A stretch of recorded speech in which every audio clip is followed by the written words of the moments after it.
Armchair.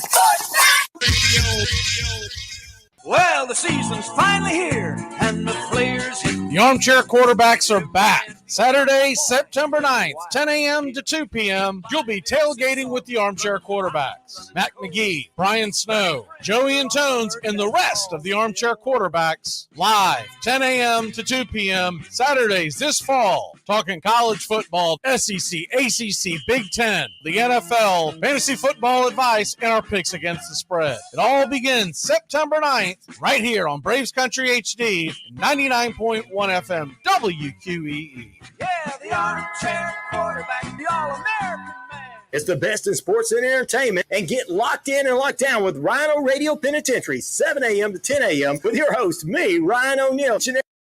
It's the best in sports and entertainment, and get locked in and locked down with Rhino Radio Penitentiary, 7 a.m. to 10 a.m. with your host, me, Ryan O'Neill, each and every morning, right here with the best in sports and entertainment, all the way from professional sports to college sports to River Dragons hockey and everything in between, including some of the very best local and national guests. It's the Rhino Radio Penitentiary, 7 a.m. to 10 a.m. Monday through Fridays, right here on 99.1 FM WQEE. Are you looking for a reliable dental practice that not only cares about your teeth, but is friendly to work with? How about one that offers great deals and new patient promotions? Well, your search is over. Most Valuable Smiles in downtown Eatonton, Georgia is committed to giving you the biggest and brightest smile. Right now, get a $99 new patient special, including x-rays and exam. Maybe you're looking for veneers. Most Valuable Smiles veneer special includes one free veneer with every 5 purchased. Or get that bright white smile you've always wanted by taking advantage of an exclusive $100 off Zoom whitening treatment when you book today. And don't forget that 2022 is almost over. That means most insurance policies will reset by the new year, and to avoid losing that extra money, you need to use it or lose it. Book an appointment today with Most Valuable Smiles in downtown Eatonton to lock in these exclusive deals. Call 706-623-0318 or visit mostvaluablesmiles.com. Hey, Braves Country! Braves Country HD is bringing you Braves Country Baseball. Braves Country comes to you every Tuesday night and Friday night, and 2 bonus games every week. Hi, I'm Mac Magee, and we'll be bringing you play-by-play, pitch-by-pitch of your Atlanta Braves. It's free to listen. Please like and subscribe. YouTube.com/@Braves Country. Braves Country Baseball, for the fans, by the fans. Here's good news. There's still a need for hundreds of thousands of cybersecurity professionals in the U.S. right now. And My Computer Career is training people to help meet the demand. No IT experience? No problem. Take the free career evaluation today. Start your new life as an IT pro in as little as 4 months. Grants covering up to 53% of the cost are available to those who qualify. It's not rocket science. It's mycomputercareer.edu. Enjoy sun-drenched days, epic stays, and plenty of room to roam in Greater Fort Lauderdale. Our hotels, attractions, and restaurants have taken the Visit Lauderdale's Safe and Clean pledge, so you can relax and explore with confidence. When you're ready for that well-deserved staycation, our 23 miles of golden beaches await. Find wide-open spaces to hike, bike, kayak, and paddleboard. Visit your favorite attractions, then dine out in style in dining rooms or al fresco on waterfront patios. Learn more at sunny.org. Braves Country today. We're talking Southern sports. We go live 3 to 5 weekdays right here on WQEE. Braves Country today, Southern sports talk with the voice of Braves Country baseball, Mac Magee. Joined every day from sports analysts from all over Braves Country, talking college football, the NFL, Major League Baseball, and what's trending in the world of sports. Braves Country today. We go live 3 to 5 weekdays right here on WQEE. It all starts with just one thing. When recycling, rinse out jars and cans, and avoid recycling wax paper or paper soiled with food. This will reduce recycling contamination. Find tips and more at onethingus.com. What's your one thing? Hey, sports fans, it's Rod Peterson here, host of The Rod Peterson Show, inviting you to join us daily for 2 hours of Atlanta's funnest sports talk right here on WQEE. I say fun because it is. You've never heard a show like it because we make the listeners a part of the show every day between noon and 2 p.m. Eastern. You'll hear plenty of the best sports talk, including the latest on the Falcons, the Braves, and more. And who knows, you might even hear you. That's The Rod Peterson Show, daily at noon, right here on WQEE 99.1 FM.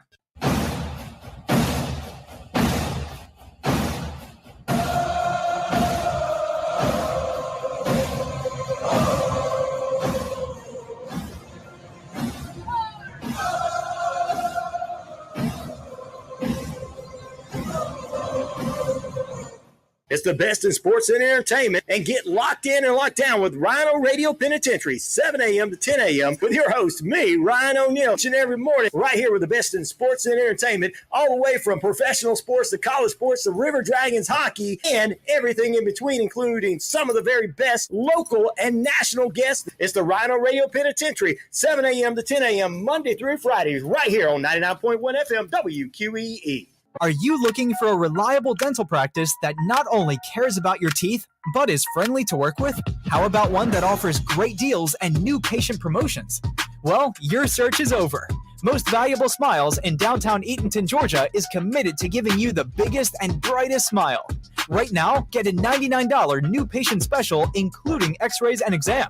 Maybe you're looking for veneers. Most Valuable Smiles veneer special includes one free veneer with every 5 purchased. Or get that bright white smile you've always wanted by taking advantage of an exclusive $100 off Zoom whitening treatment when you book today. And don't forget that 2022 is almost over. That means most insurance policies will reset by the new year, and to avoid losing that extra money, you need to use it or lose it. Book an appointment today with Most Valuable Smiles in downtown Eatonton to lock in these exclusive deals. Call 706-623-0318 or visit mostvaluablesmiles.com. Hey, Braves Country! Braves Country HD is bringing you Braves Country Baseball. Braves Country comes to you every Tuesday night and Friday night, and 2 bonus games every week. Hi, I'm Mac Magee, and we'll be bringing you play-by-play, pitch-by-pitch of your Atlanta Braves. It's free to listen. Please like and subscribe. YouTube.com/@Braves Country. Braves Country Baseball, for the fans, by the fans. Here's good news. There's still a need for hundreds of thousands of cybersecurity professionals in the U.S. right now. And My Computer Career is training people to help meet the demand. No IT experience? No problem. Take the free career evaluation today. Start your new life as an IT pro in as little as 4 months. Grants covering up to 53% of the cost are available to those who qualify. It's not rocket science. It's mycomputercareer.edu. Enjoy sun-drenched days, epic stays, and plenty of room to roam in Greater Fort Lauderdale. Our hotels, attractions, and restaurants have taken the Visit Lauderdale's Safe and Clean pledge, so you can relax and explore with confidence. When you're ready for that well-deserved staycation, our 23 miles of golden beaches await. Find wide-open spaces to hike, bike, kayak, and paddleboard. Visit your favorite attractions, then dine out in style in dining rooms or al fresco on waterfront patios. Learn more at sunny.org. Braves Country today. We're talking Southern sports. We go live 3 to 5 weekdays right here on WQEE. Braves Country today, Southern sports talk with the voice of Braves Country baseball, Mac Magee. Joined every day from sports analysts from all over Braves Country, talking college football, the NFL, Major League Baseball, and what's trending in the world of sports. Braves Country today. We go live 3 to 5 weekdays right here on WQEE. It all starts with just one thing. When recycling, rinse out jars and cans, and avoid recycling wax paper or paper soiled with food. This will reduce recycling contamination. Find tips and more at onethingus.com. What's your one thing? Hey, sports fans, it's Rod Peterson here, host of The Rod Peterson Show, inviting you to join us daily for 2 hours of Atlanta's funnest sports talk right here on WQEE. I say fun because it is. You've never heard a show like it because we make the listeners a part of the show every day between noon and 2 p.m. Eastern. You'll hear plenty of the best sports talk, including the latest on the Falcons, the Braves, and more. And who knows, you might even...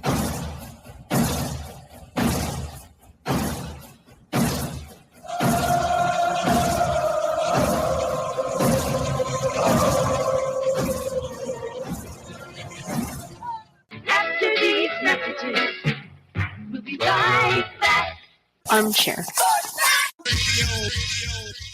Well, the season's finally here, and the players hit. The Armchair quarterbacks are back. Saturday, September 9th, 10 a.m. to 2 p.m., you'll be tailgating with the Armchair quarterbacks. Mac Magee, Brian Snow, Joey and Tones, and the rest of the Armchair quarterbacks. Live, 10 a.m. to 2 p.m., Saturdays this fall. Talking college football, SEC, ACC, Big Ten, the NFL, fantasy football advice, and our picks against the spread. It all begins September 9th right here on Braves Country HD 99.1 FM WQEE. Yeah, the armchair quarterback, the All-American man.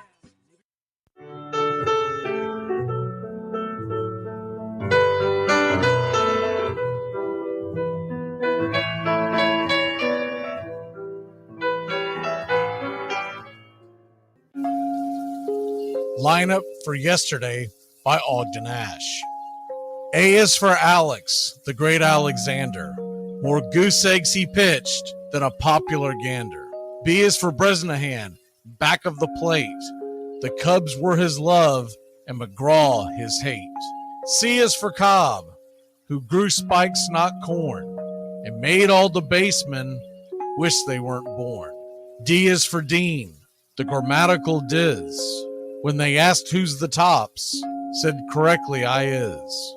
E is for Evers, his jaw in advance, never afraid to tinker with chance. F is for Fordham, and Frankie and Fish. I wish he were back with the Giants, I wish. G is for Gehrig, the pride of the stadium. His record pure gold, his courage pure radium. H is for Hornsby. When pitching to Raj, the pitcher would pitch, then the pitcher would dodge. I is for me, not a hard-hitting man, but an outstanding all-time, incurable fan. J is for Johnson, the big train in his prime, was so fast he could throw 3 strikes at a time. K is for Keeler, as fresh as green paint, the fastest and mostest to hit where they ain't.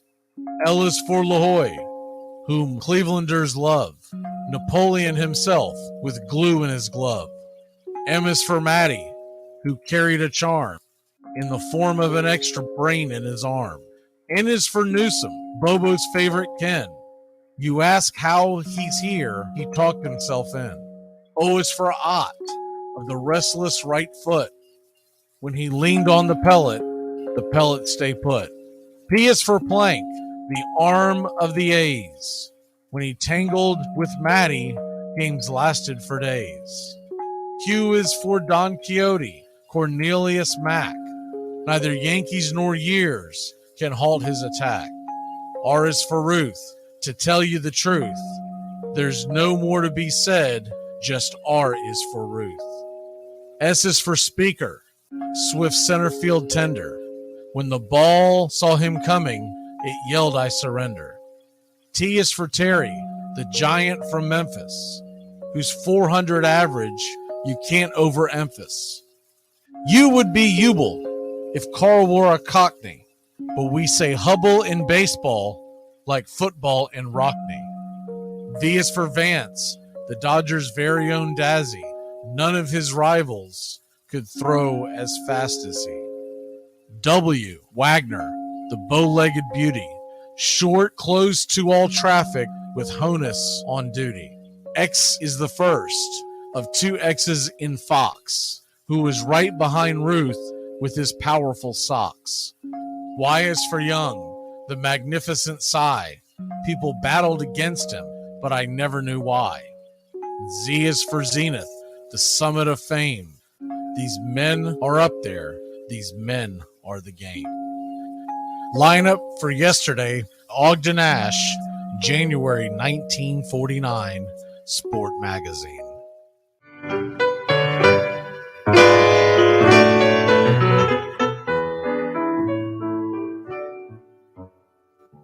Armchair presents the world's first star in your own radio commercial. Okay, guys, whenever you hear this sound, insert your name. Hi there. Braves Country. Sorry I'm late. Sometimes there just aren't enough hours in the day to be a neurosurgeon and a swimwear model. Oh, am I thirsty? How about it? Braves Country. Got anything tall and cool? Oh, those. Braves Country. You are so thoughtful. But of course, Braves Country. The first choice for every occasion. You know, I have a confession to make. If I ever had a son, I'd want to name him Braves Country. Oh, Braves country. Come here. Now. Braves country. Braves country. Braves country. Well, you did very well in your first commercial. Braves country. Have a Braves country. You've earned it. Armchair. Braves country today. We're talking Southern sports. We go live 3 to 5 weekdays right here on WQEE. Braves country today. Southern sports talk with the voice of Braves country baseball, Mac Magee. Joined every day from sports analysts from all over Braves country, talking college football, the NFL, Major League Baseball, and what's trending in the world of sports. Braves country today. We go live 3 to 5 weekdays right here on WQEE. You're listening to Braves Country Baseball on Braves Country HD. Please like and subscribe today, youtube.com/@Braves Country. Braves Country today. We're talking Southern sports. We go live 3 to 5 weekdays right here on WQEE. Braves Country today. Southern sports talk with the voice of Braves Country Baseball, Mac Magee. Joined every day from sports analysts from all over Braves country, talking college football, the NFL, Major League Baseball, and what's trending in the world of sports. Braves country today. We go live 3 to 5 weekdays right here on WQEE.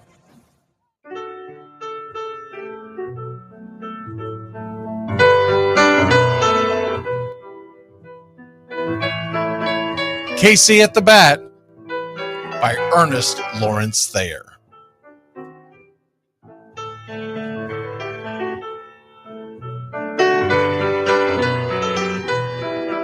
The outlook wasn't brilliant for the Mudville Nine that day. The score stood 4-2, but with 1 inning more to play. And when Cooney died at first and Barrows did the same, a pall-like silence fell upon the patrons of the game. A straggling few got up to go in deep despair. The rest clung to the hope which springs eternal in the human breast.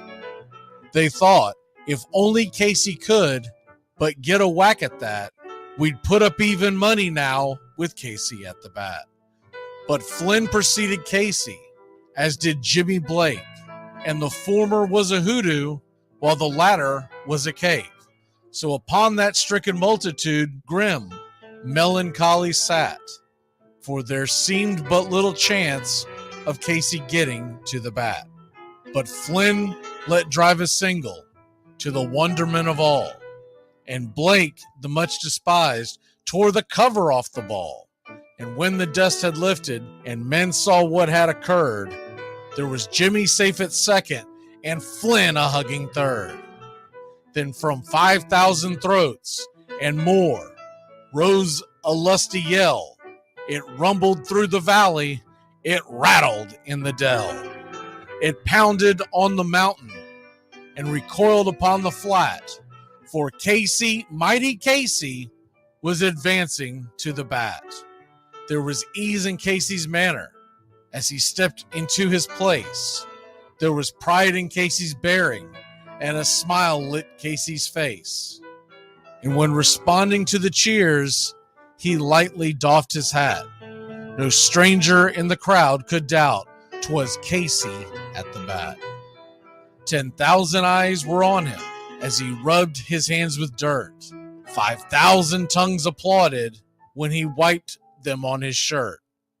Then while the writhing pitcher ground the ball into his hip, defiance flashed in Casey's eye, a sneer cooled Casey's lip.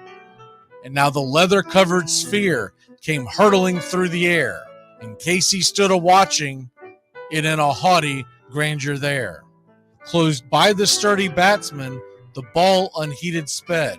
"That ain't my style," said Casey. "Strike one," the umpire said.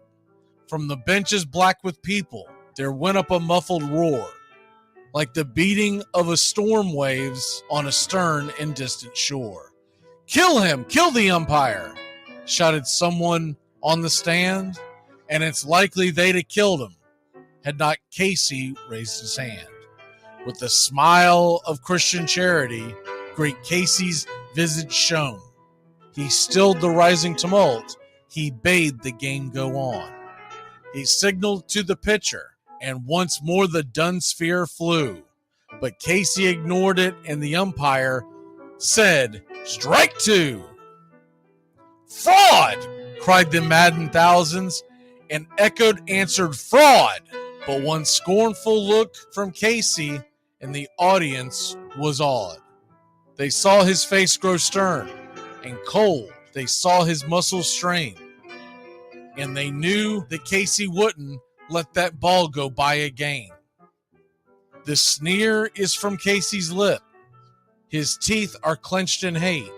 He pounds with cruel violence his bat upon the plate. And now the pitcher holds the ball. And now he lets it go. And now the air is shattered by the force of Casey's blow. Oh, somewhere in the favored land, the sun is shining bright. The band is playing somewhere, and somewhere hearts are light. And somewhere men are laughing, and somewhere children shout. But there is no joy in Mudville. Mighty Casey has struck out.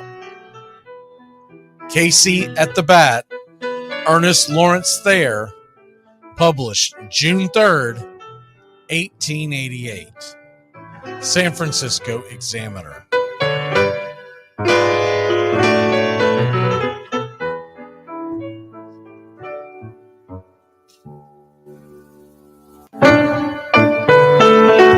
Hey, Braves Country! Braves Country HD is bringing you Braves Country Baseball. Braves Country comes to you every Tuesday night and Friday night, and 2 bonus games every week. Hi, I'm Mac Magee, and we'll be bringing you play-by-play, pitch-by-pitch of your Atlanta Braves. It's free to listen. Please like and subscribe. YouTube.com/@Braves Country. Braves Country Baseball for the fans, by the fans.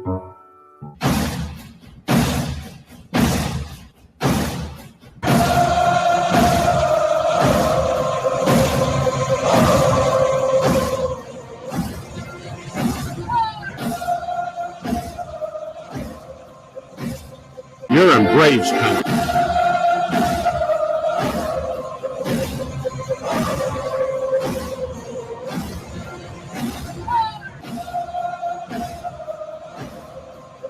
Good evening, Braves Country. Hope y'all are ready to get them brooms warmed up. Maybe get us a sweep. Bold assumption, but hey, I give us a much better chance now that I've seen the official lineups. The pitching lineup tonight, it's going to be Tristan Beck versus Jared Schuster. It's another bullpen game. It's exactly what I was projecting back on Friday. If you joined us for the series preview, I kind of expected it's basically just how the Giants operate, that these 2 games would be bullpen games, and that's essentially what they'll be. If you're wondering about Tristan Beck, he is, if you just look at the hard shell numbers, you're going to see 3-2 with a 3.34 ERA, a 1.16 whip, 67 1/3 innings pitched, and 60 hits given up, 18 walks versus 57 strikeouts. 7 home runs, though, given up in those 67 innings. Now, if you do a little bit of a deeper dive on it and you realize what he has done when he is called into action, 3 innings is about his limit. He did go 4 innings back on August 3rd versus Arizona. That's the longest stint he has had this year. And I went into that game curious about, okay, well, how did he get to those 4 innings? First of all, he didn't open the game. He was a bulk relief. He came in after Alexander, who we saw in this series already. He threw 48 pitches in those 4 innings.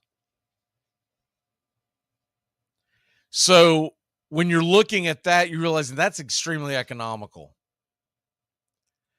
That's typically the load of a 3-inning outing for most pitchers in Major League Baseball. So what I'm expecting tonight is very similar to what we saw yesterday, where they're going to bring him in. Now, he's a right-hander, and they may go immediately to a left-hander.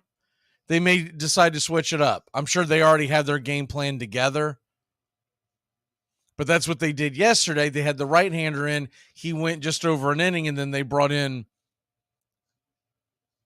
Manaea to eat several innings. Typically, I would say Alex Wood, but I have my doubts that Alex Wood's available, considering the fact that he went 3 1/3 his last outing.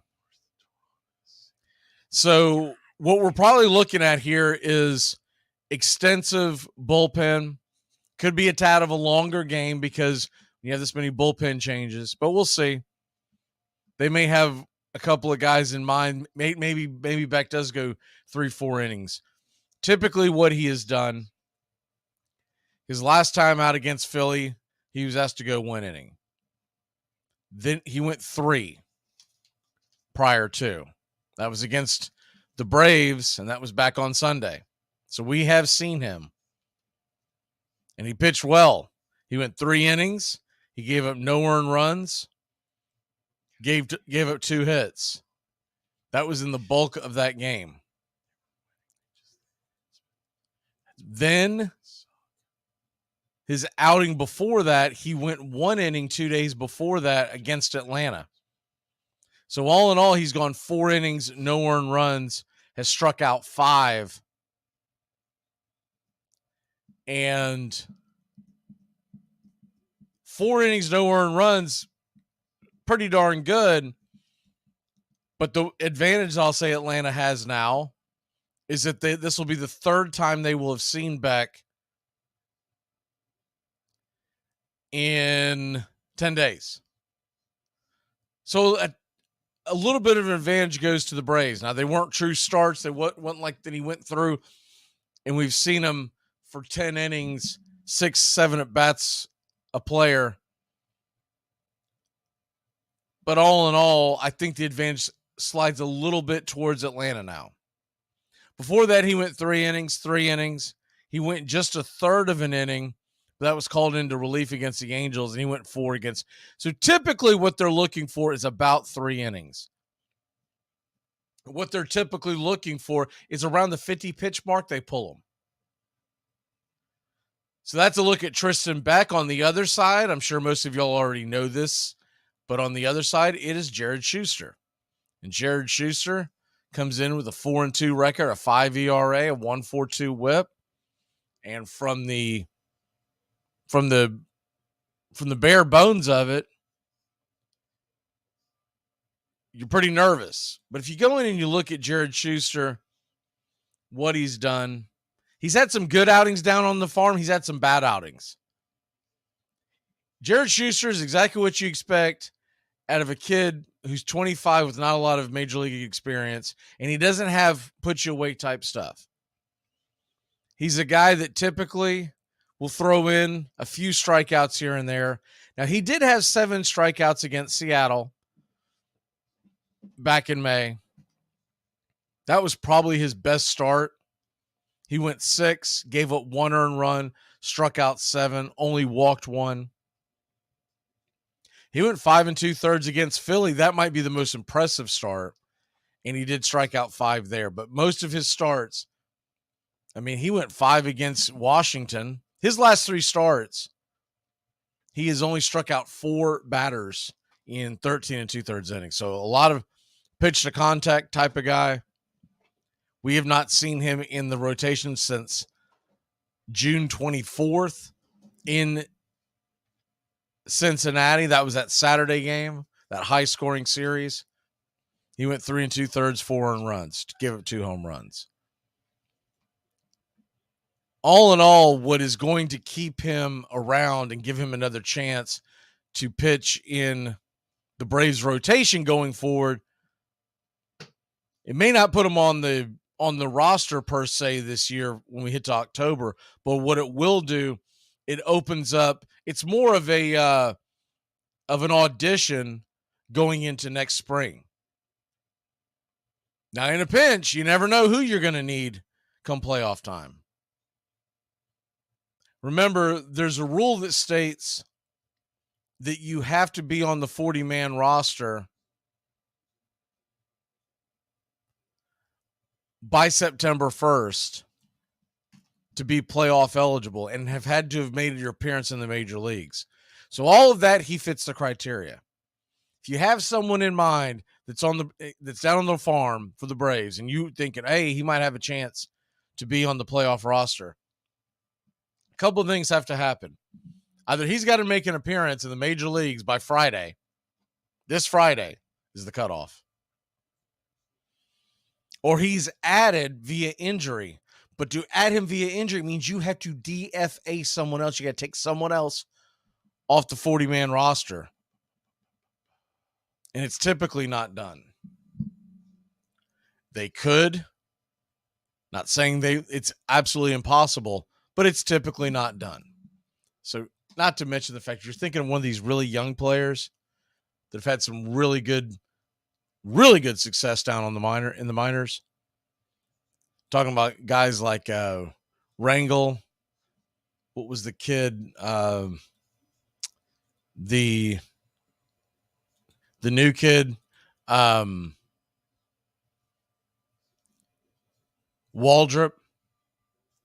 To put any of those on the list, it's just not likely that they're going to want to throw them into the fire in the postseason. You're really talking about messing with someone's psyche. B, you're going to have to cut loose some folks. You can't just take a guy off the 40-man roster and slide him back. When you take him off the 40-man roster, he goes through the waiver system. So Jared Schuster they're really trying to ramp him up so that if they need him, you look back at that 2021 World Series where we caught lightning in a bottle. It seemed like everything we did turned to gold. But one of the things that we had is we had a plethora of arms that we pulled up because of injury. I know the one that jumps out is the Charlie Morton injury because he broke his leg on the comebacker. But several players were added to the roster, the playoff roster, through that entire 2021 playoff run. And to have some of these guys ready, Jared Schuster could very well get sent back down after the game. They would not let anybody know anything like that going into it because they don't let Jared Schuster know anything like that. They want him to believe that he is a part of this team as long as he pitches well going forward. Now, we have tonight's game, and then we have 7 more games in front of us. We don't have a day off. So he could be asked to pitch Friday night in Los Angeles. It's kind of a scary situation if you want to talk about trying to actually have a chance of winning that series or splitting that series. But you never know. They may have more big picture things. In my mind, as a fan, I really want to win the Dodgers series. I at least want to split it. Because if we split it, it really increases our chances of having the best record in the National League and, for that matter, Major League Baseball going to the postseason. You're talking about home field advantage running throughout the playoffs. That's a big deal. But if they look at it, we talked about this earlier, but if they look at it and say, you know what? Strider is expected to pitch on Wednesday. We're going to let him pitch. We don't want him to face the Dodgers because there's a good chance we're going to face the Dodgers come playoff time, and we don't really want them to see Strider. It really depends on their philosophy. So if that ends up being the case, Schuster will probably get sent back down after this game they would go and grab someone who can work bulk innings, either in a pinch in the bullpen, very similar to what Schuster was asked to do. He was called up, and the thought process was that if we got in trouble in one of the previous games, Schuster was going to be rushed into action. If not, they send Schuster down, and the spot that really is open would be Wednesday. Because if you want to hold Strider for the Dodger series, we would need someone to start on Wednesday in Colorado. Someone you really don't care if you DFA or send back down, et cetera, and they're going to go in there and just basically let their ERA get blown up in Colorado. That would set you up, if we did it that way, for one heck of a showdown in Los Angeles. And that would be fun. Because if we did it that way, it would move everyone back a day, and you would be talking about Thursday, Strider, Friday, Fried, Saturday, Elder, Sunday, Charlie Morton. That would be fun. And I would love to see it as a fan, because let's just see who's got the better team, even though that they're at home. It doesn't matter. Let's just go see who can beat who. And if we take one on the chin, maybe we learn something going into October. If you win, it just helps your confidence and maybe get you rolling heading towards that final 3.5 weeks left in the season.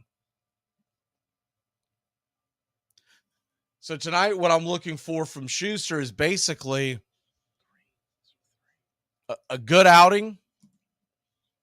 And just because he gets sent back down doesn't mean we don't see him back immediately after the Dodgers series, because rosters expand on Friday. And we come back home, we have a day off, but they may decide to give everyone an extra day or so of rest. We're hosting the Cardinals, who aren't very good this year. We're hosting the Pittsburgh Pirates. Those are two series we should win if we just get decent starting pitching. So they may decide to manipulate the starting rotation again. They could do it a number of different ways, but that's what we're looking at tonight. And as far as the Braves heading into tonight, look, we woke up this morning and our magic number was down to 21 for the East. It was down to 30 for best record. And you just got to keep chipping away. You're looking at the scoreboard every day of the teams that are trying to chase us down. But this is where the rubber meets the road, and I'm glad we're getting to September. I'm glad the Braves are actually out west. If you're going to do a long road trip towards the end of the season, this is about the best damn time to do it. Because you're getting out of town when the humidity is just through the roof.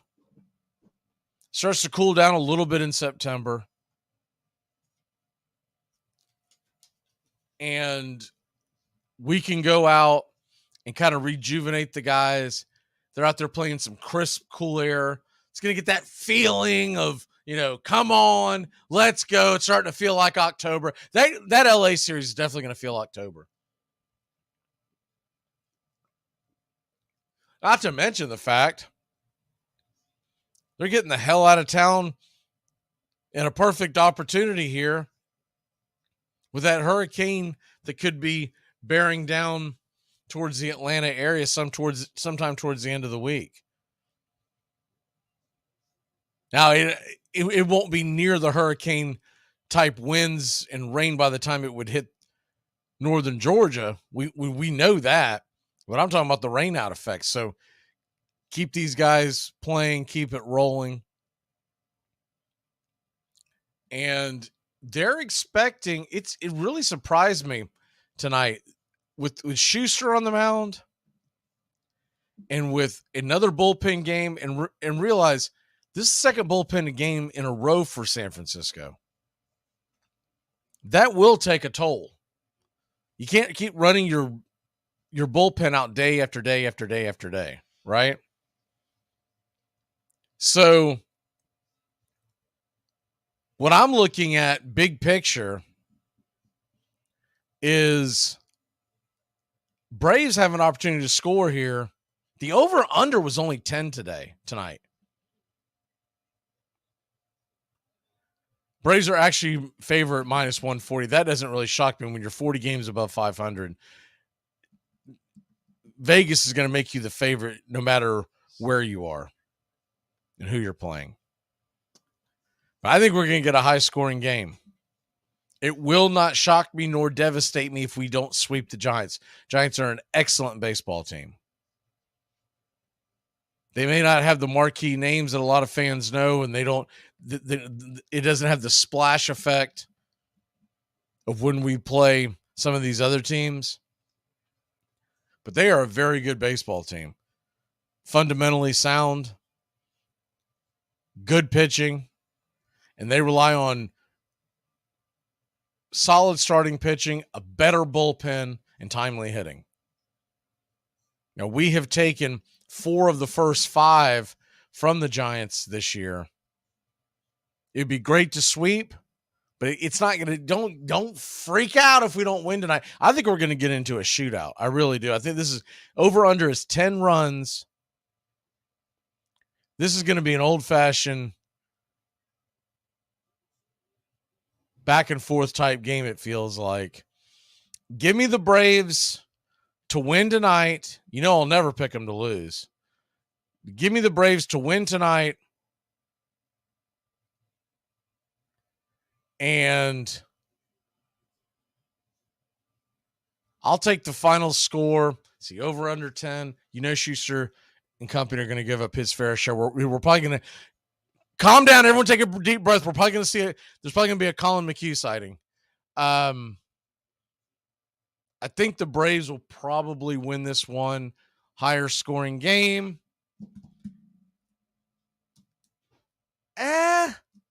Give me 7-5.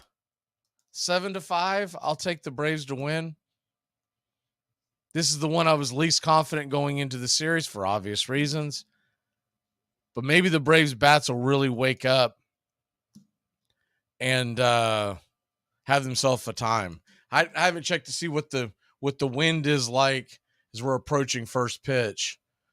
I usually just check it a little bit beforehand and then kind of, look at right now they're talking about the wind. It's a very low wind, but I like to see when we get first pitch, I double check one more time, and then I also look at the flags and see how they're waving. And the wind, to me, makes such a big deal in this ballpark particularly, because when you're talking about how big that damn park is, and it is spacious, especially in the gaps, not necessarily in the down the line or straight away, but in the gaps, it is enormous. If the wind is blowing in at all, we're going to be talking about essentially a game that could be highly affected by it. But what I'm looking at right now today, as we go to let me see. I mean, think about this. Think about how strange this is. So it's 309 down the right field line. 309. You could bunt that over the wall. 339 down the left field line. That's pretty close as well compared to most stadiums. But you get towards the gaps. That's why McCovey Cove, it's a really cool thing, but it's not as impressive as you might think it is to hit it in McCovey Cove. It looks impressive because you see it going to the wall. You're like, wow.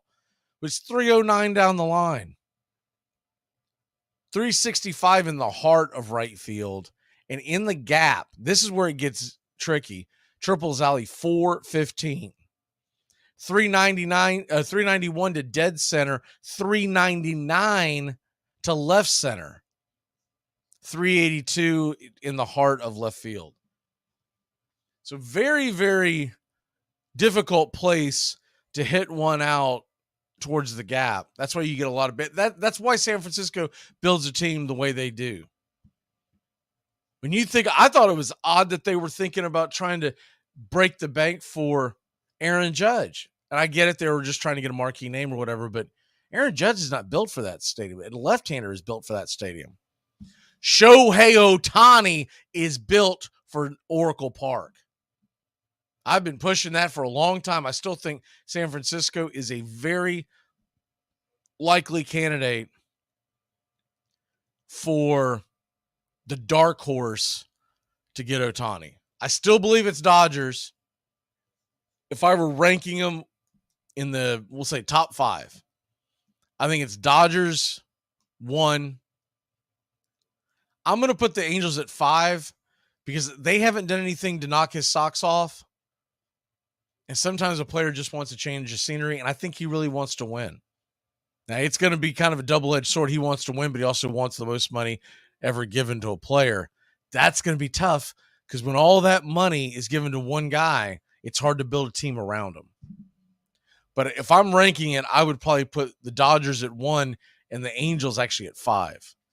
His heart may be there. He may really just not want to change. If that's the case, that's the only chance I give the Angels. But if I'm ranking it, I give the Dodgers 1, and I'm putting the Giants as 2 at this point. Number 3, if I got to put one in there, I really like Boston's chances if they opened up the pocketbook to lure him east. And number 4, just because of how deep his pockets are, it's the only reason why I'm putting him there. I would probably put the Mets at 4, though I think it's highly unlikely. I might even reverse that, put Mets at 5 and Angels at 4. The other dark horse for me would be Seattle, but I haven't seen enough to really move the needle for Seattle. To me, with Shohei Ohtani, it's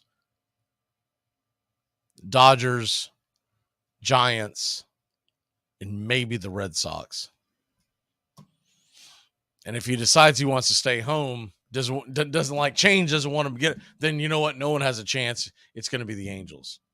Or if he decides, hey, you know what? I'm going to sign a 1-year deal to stay one more time. I'm going to give the Angels a hometown discount. And then next year, when my arm is close to being back to full health, I'll hit the free agent market again. That's the other caveat. And at that point, it could be anybody who's willing to pony up a boat ton of money just for a 1-year rental. And then that really opens it up. That opens it up to a lot of teams who say, hey, we know we're never going to get this guy full long term, but what if we excite our fan base, throw gobs of money at him, sell a boat ton of jerseys when he's here, knowing damn good and well he's not staying very long. But just think about this, and it's never going to happen, but just think about this. If Shohei Ohtani signed a 1-year deal with the Atlanta Braves, the Atlanta Braves fan base would think that, well, we'll be able to convince him to stay because isn't Braves country great? And I love that pie in the sky type of attitude, but it's not realistic. But let's say it were to happen for some wild reason. He goes, you know what? I really like what I see here. I'm going to play 1 year on a team that I know is going to be good. Let me go to Atlanta. And let's say we give him a just ridiculous deal for 1 year. Let's say $50 million, $60 million, whatever it is. And we know he's not coming back. It doesn't matter. Every Braves fan you know will be wanting an Ohtani jersey come Christmas this year. Every damn one of them. Even though we know it's a 1-year rental, go, whatever, dude. It's the shiny new thing. It's cool. It's fun. Shut up. Give me the jersey. And then he'll go on about his merry way and go play for the Dodgers or whoever in a long-term deal. It's the only scenario I could see him ending up in Atlanta. The only. Or he signs that 1-year deal with Team X, and that team is out of it by next season, and that team trades him, and that's how the Braves are going. That's the only way. All right, back to the game. Well, I'm going to take the Braves 7-5. I could even see 8-6, 9-6, 9-5. But I'll give the the benefit of the doubt to the bullpens in general on both sides. It looks like that the wind, by the way, at Oracle Park, and this is being forecasted. We'll see what it is when the game actually gets going. It's a lot easier to pull that up. It is showing that tonight's game in Oracle Park, the wind is blowing straight out and up to 20 miles an hour. If that is the case, you have got to bang that over. And if it ends up being that, and we'll know because when it comes on, we're gonna be looking at the flags waving. If it's that, give me the Braves to win this one 10-6. And my pick to click, it's about damn time. He's due. He's due. He's been sitting on 43 forever. Give me Matt Olson. Matt Olson. Done pretty good with my clicks recently. Give me Matt Olson to get extra bases. And if it's 20-something miles an hour blowing out straight to the outfield, straight away. The last time they showed the straightaway on Friday night is actually more heading towards the drink. But either way you look at it, it's going to be in his wheelhouse. And Olsen hits the ball to all sides of the field. So give me Matt Olson to click. Braves win it. If the win is not going nuts, I'm sticking with 7-5. But if we see that thing whipping, give me 10-6. Give me an old-fashioned shootout. The bullpen game and Schuster might as well just be a glorified bullpen game. What do we think? 2 times through the lineup? That he'll be efficient? They'll probably try to run him a third time, but 2 times through the lineup, at best, he'll be efficient. Saddle up, boys, because boys and girls, because we could have ourselves one heck of a shootout. All right, let's go ahead and get out of the way. Take a quick break. Give you lineups, Church of Baseball, National Anthem, all that good stuff. Braves, Giants, warm up them brooms. We got a chance to sweep a playoff contender and a team that I think will eventually make the playoffs. Get your game face on, Braves country.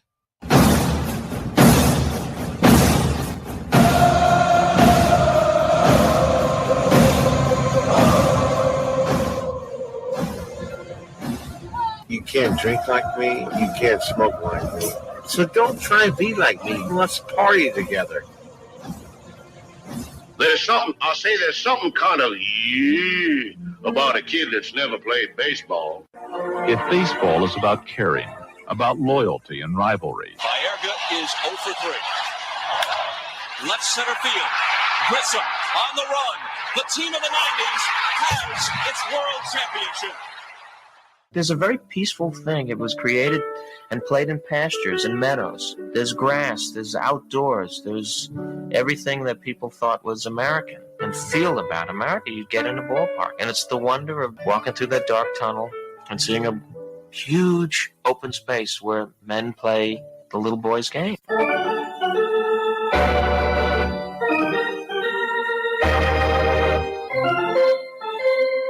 I believe in the Church of Baseball. I've tried all the major religions and most of the minor ones.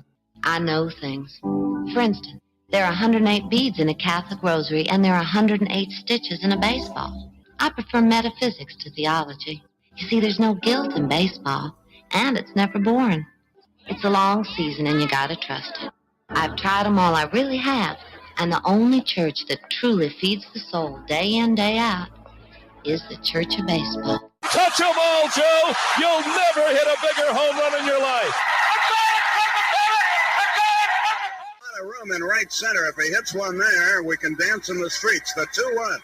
Swung line drive left field. 1 run is in. Here comes Brave. Here's the throw to the plate. He is safe. Braves win. Braves win. Braves win.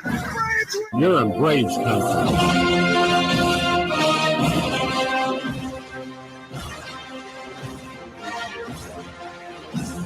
we're down to one strike here. Gurriel, the last hope for the Houston Astros. Here's the 0-2 pitch.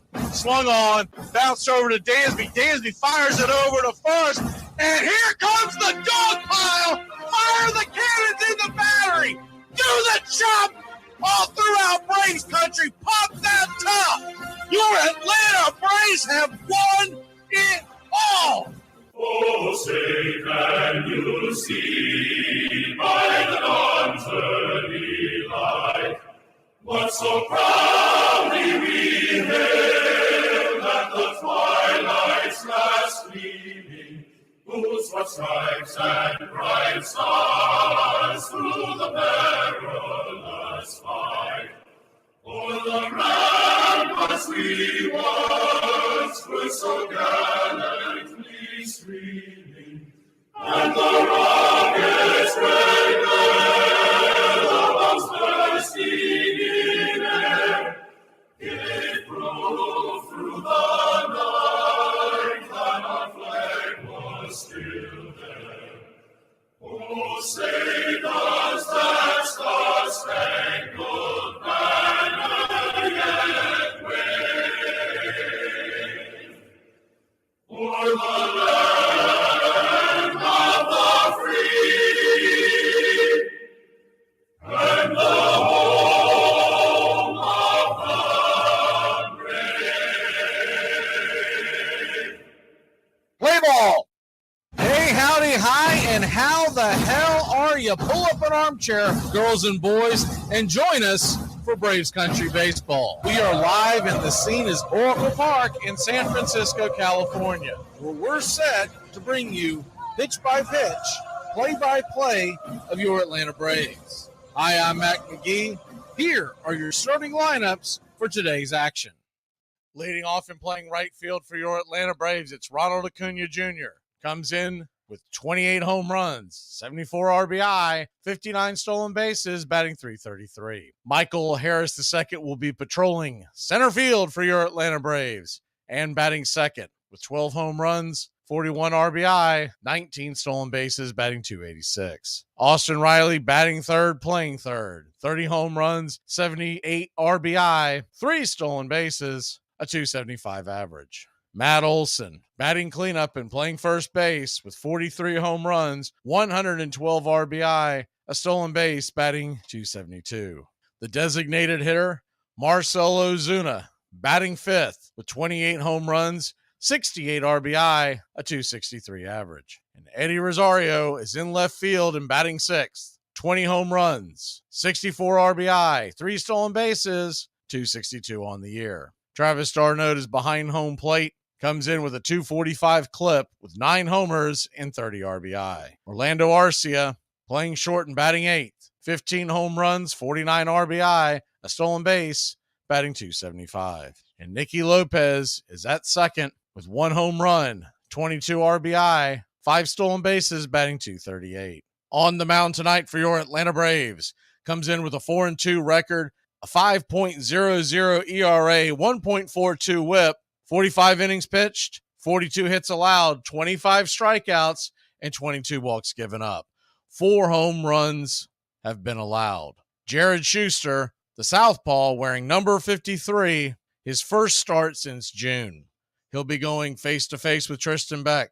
Bit of a bullpen game for the San Francisco Giants. Beck will begin it. He's 3-2 with a 3.34 ERA, 1.16 whip, 67 1/3 innings pitched, 60 hits allowed, 57 strikeouts, 18 walks, and 7 home runs served. Going to bat at the bottom of the first inning and backing up the San Francisco Giants right-hander will be Austin Slater, playing center field, 5 home runs, 18 RBI, 2 stolen bases, batting .246.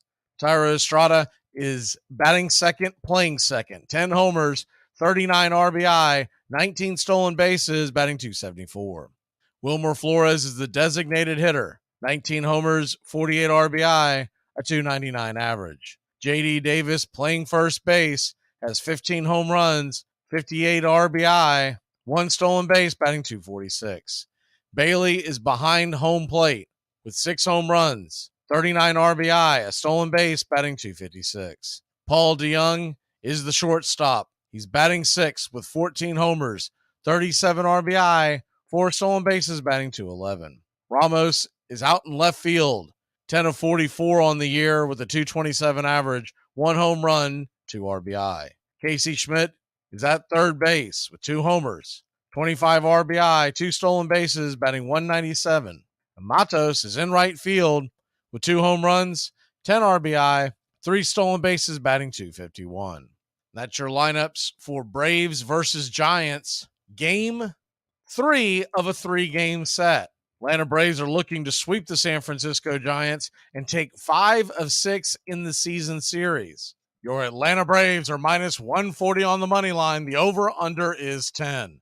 Atlanta Braves 84-44, 40-22 on the road. The Giants come in 66-63, 35-30 at home. We're at Oracle Park, which seats 41,915 in San Francisco, California. Looks to be a clear night, a beautiful night here in San Fran. The game time weather beginning about 66 degrees, expecting to drop into the 50s with a strong wind heading towards center field. Calling balls and strikes behind home plate tonight, it'll be Emil Jimenez. Chris Guccione is at first base.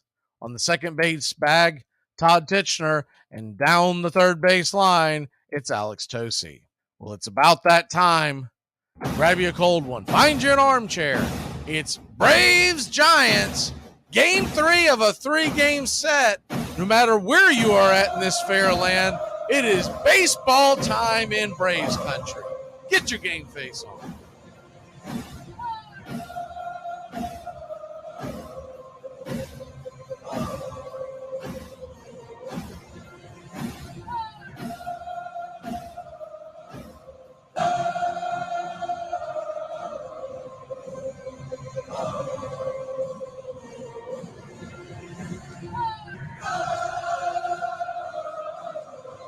Good evening, Braves country. Get this bus moving. Stop. Come back. Too late. Roll call! Yeah, roll call! You're in Braves country. Good evening. Let's get some roll call in here. Good evening, Robert, Sean, Gary, Mr. Woodrow, Cody. Thought I saw Jimmy, Doc, and Heather. Good evening. If I missed a few, just chime back in. It'll only scroll up so far when I'm doing this. It's kind of hard to explain, but there's a lot of stuff going on. Atlanta Braves are, and good evening to everyone listening to us on CBS Sports Affiliates. Don't mean to leave you all out, but if you want a shout out, just find us on Braves Country HD on YouTube, youtube.com/@BravesCountry. Atlanta Braves come into tonight. We are 40 games above 500. How about that? How about that? And the Atlanta Braves are going to be playing in the sunshine once again. There's not much cloud. There's only a few clouds in the sky.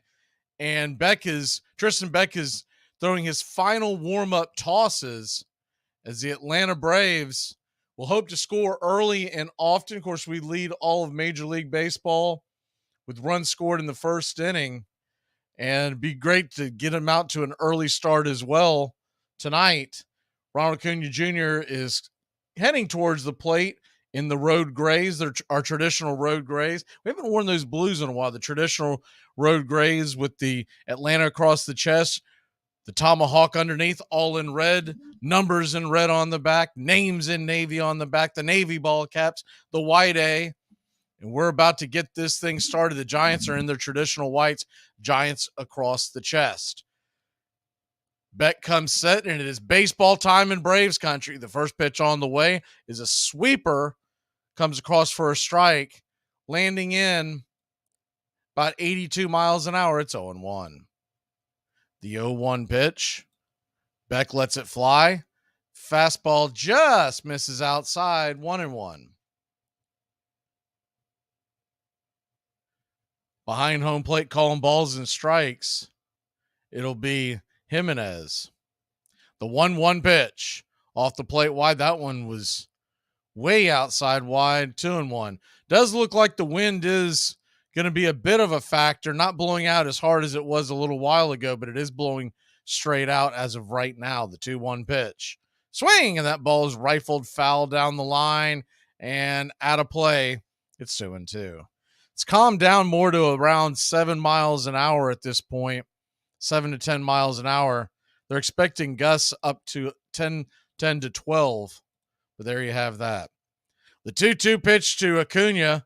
Beck lets it go off the plate wide, sweeper high, ball 3-2. So we got a full count to Acuna.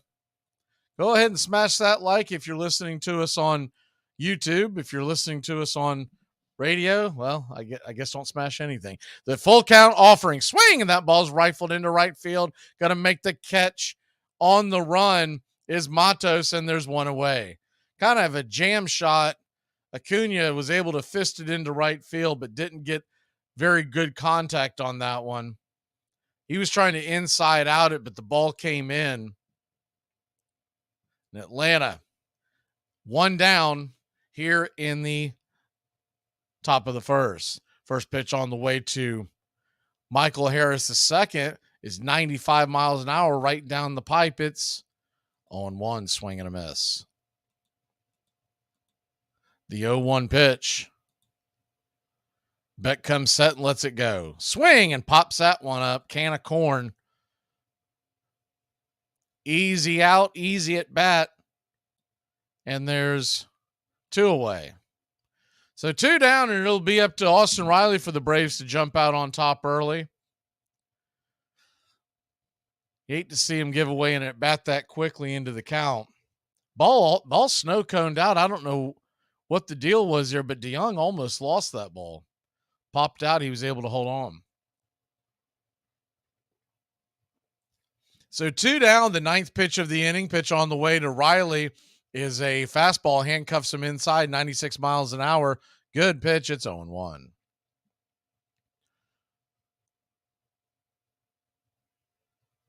The 0-1 pitch. Swing, and that ball is a comebacker. It will stay fair. Tossed over to first, and that'll end the inning. So 1, 2, 3 inning. We'll be back in a flash. Braves will try to do the same to the Giants. It's 0-0 in the bottom of the first. Question 2. Who would you rather spend the night with? A, your wife, or B? B. Armchair Quarterbacks Radio. Living in an era of baseball where the impossible is unfolding right before our eyes. Salvador Perez, the 2-2. Popped up, Sandoval, in foul territory. Giants win! A World Series win for the San Francisco Giants for the 3rd time in the last 5 years. And their hero, Madison Bumgarner. The 1-2 again. Inside corner. The Royals, 2015 World Champion. This is going to be a tough play. Bryant, the Cubs win the World Series. Bryant makes the play. It's over. And the Cubs have finally won it all. But the game right now is at the plate. High fly ball into right field. She is gone. In a year that has been so improbable, the impossible has happened. Armchair. Here are some baseball facts that you might not have known. Kirk Gibson walking off Game 1 of the 1988 World Series is one of the most iconic home runs of all time. Despite how famous the play is, nobody knows where the home run ball itself is located. The bat, helmet, and jersey from that moment are all accounted for, but the ball has seemingly disappeared. Eddie Collins first played in Connie Mack's celebrated $100,000 infield, but was sent to the Chicago White Sox when Mack sold off his championship team. Collins hit over .340 for 10 seasons and played second base with such cheerful confidence in his own skills that opponents and teammates alike called him Cocky Collins. Welcome back to Braves Country Baseball. I say good evening to Keith and Flawless and Ryan, who have joined in. Jared Schuster will hit the mound. First time since we've seen him since June. Looking forward to see if he's righted the ship. I still thought he pitched pretty well, considering all his first go-around with Atlanta. But the big southpaw will step on the bump and get ready to begin the evening.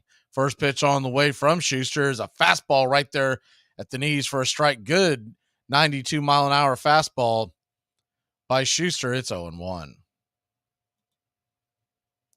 The 0-1 pitch just misses outside. Changeup. 1-1. The 1-1 Schuster lets it fly. Down and away.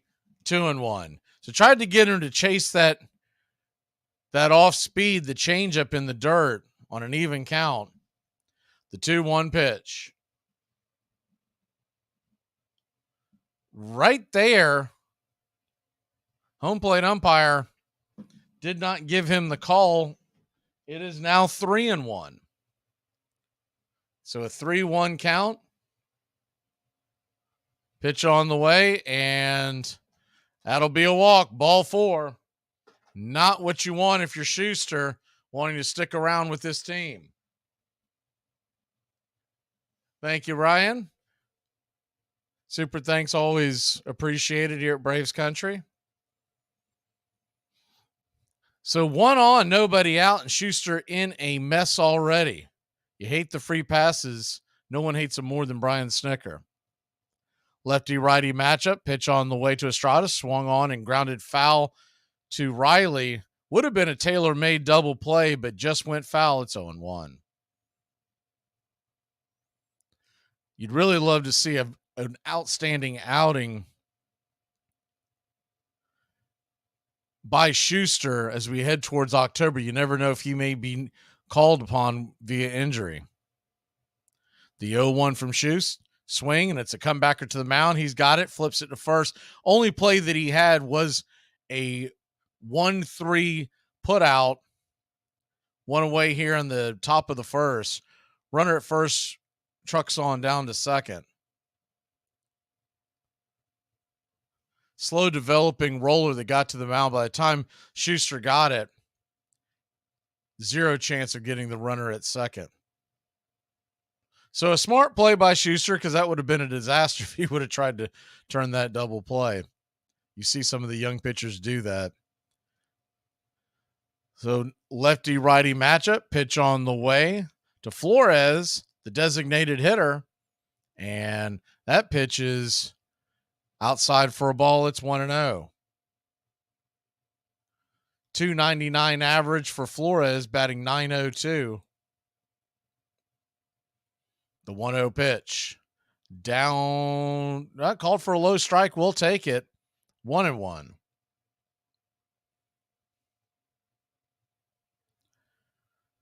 Braves nothing. Giants nothing. Bottom of the first inning. Wilmer Flores. The .903 OPS. Lefty-righty matchup. The southpaw delivers. The runner moves on the way. And it's a hit right to Arcia. The runner from second will go to third easily. In fact, he even made a turn thinking about possibly heading towards home. Arcia flips it over to first. It's a 6-3 put out. There are 2 away. So no longer will a sacrifice, fielder's choice, anything like that, get the runner home, but he is 90 feet away, so you got to be worried about the wild pitch, the pass ball, the balk, all that stuff. Schuster lets it fly, and that ball's going to get dropped into right field, and that'll end that speculation. It's 1-0 Giants. Schuster lays one in there, and Davis drops it into right for a soft single. Slater comes home to score. 1-0 San Fran.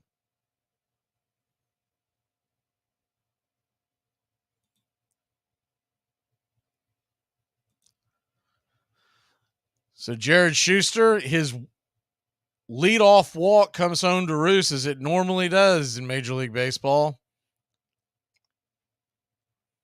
1 on, 2 out. Braves trail just 1-0 here in the bottom of the first. The pitch on the way high outside. It's 1-0.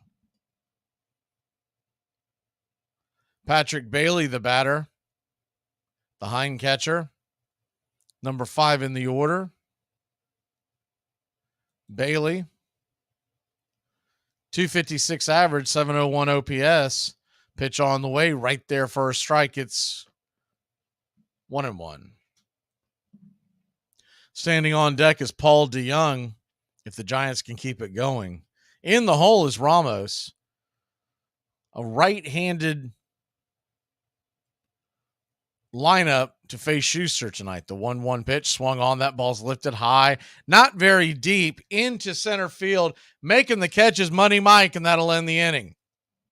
So the Giants score, but they stop the bleeding. Braves will grab the bats when we come back. So speaking of exes, my old boyfriend came over late last night, and yada, yada, yada. Anyway, I'm really tired today. Hey, Braves Country. Braves Country HD is bringing you Braves Country Baseball. Braves Country comes to you every Tuesday night and Friday night, and 2 bonus games every week. Hi, I'm Mac Magee. We'll be bringing you play-by-play, pitch-by-pitch of your Atlanta Braves. It's free to listen. Please like and subscribe. YouTube.com/@Braves Country. Braves Country Baseball, for the fans, by the fans.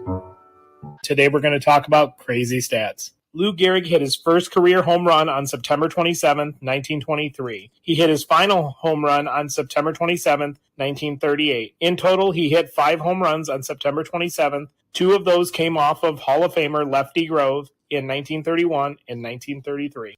One of baseball's most beloved stars was Cleveland pitcher Addie Joss. He was nicknamed the human hairpin because of his height and the exaggerated motion with which he hurled the ball. He had won 20 or more games 4 seasons in a row and was a favorite with fans and players alike. Even opposing players enjoyed hearing him harmonize with Ed Walsh of the Chicago White Sox. But Joss had a terrible secret. He was suffering from meningitis. He struggled through the 1910 season, even pitched a no-hitter without telling anyone. But he collapsed before an exhibition game the following spring. Joss died 11 days later. He was just 31. You're listening to Braves Country Baseball on Braves Country HD. Please like and subscribe today. YouTube.com/@Braves Country.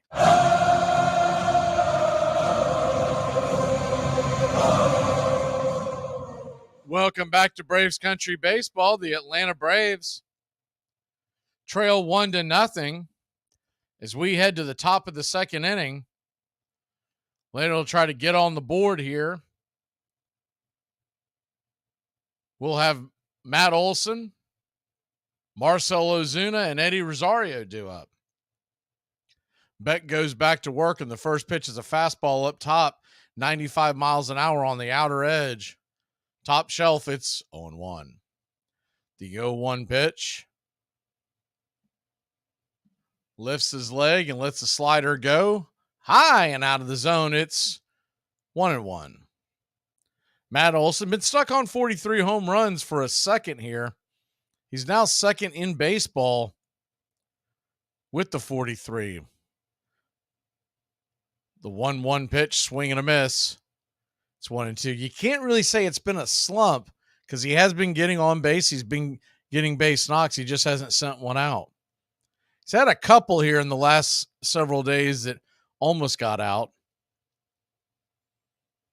The 1-2 to Olson. Lets it fly. Swing and grounds that foul. Looked like the curveball. Do it again. It's 1-2.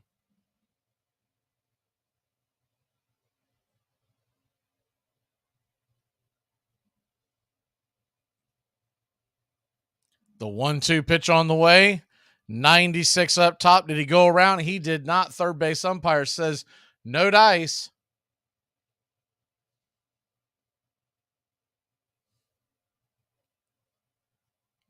The 2-2 to Olson. Beck lets it fly. Swing and fouls that one off. 96 right down the pipe. We'll do it again at 2-2.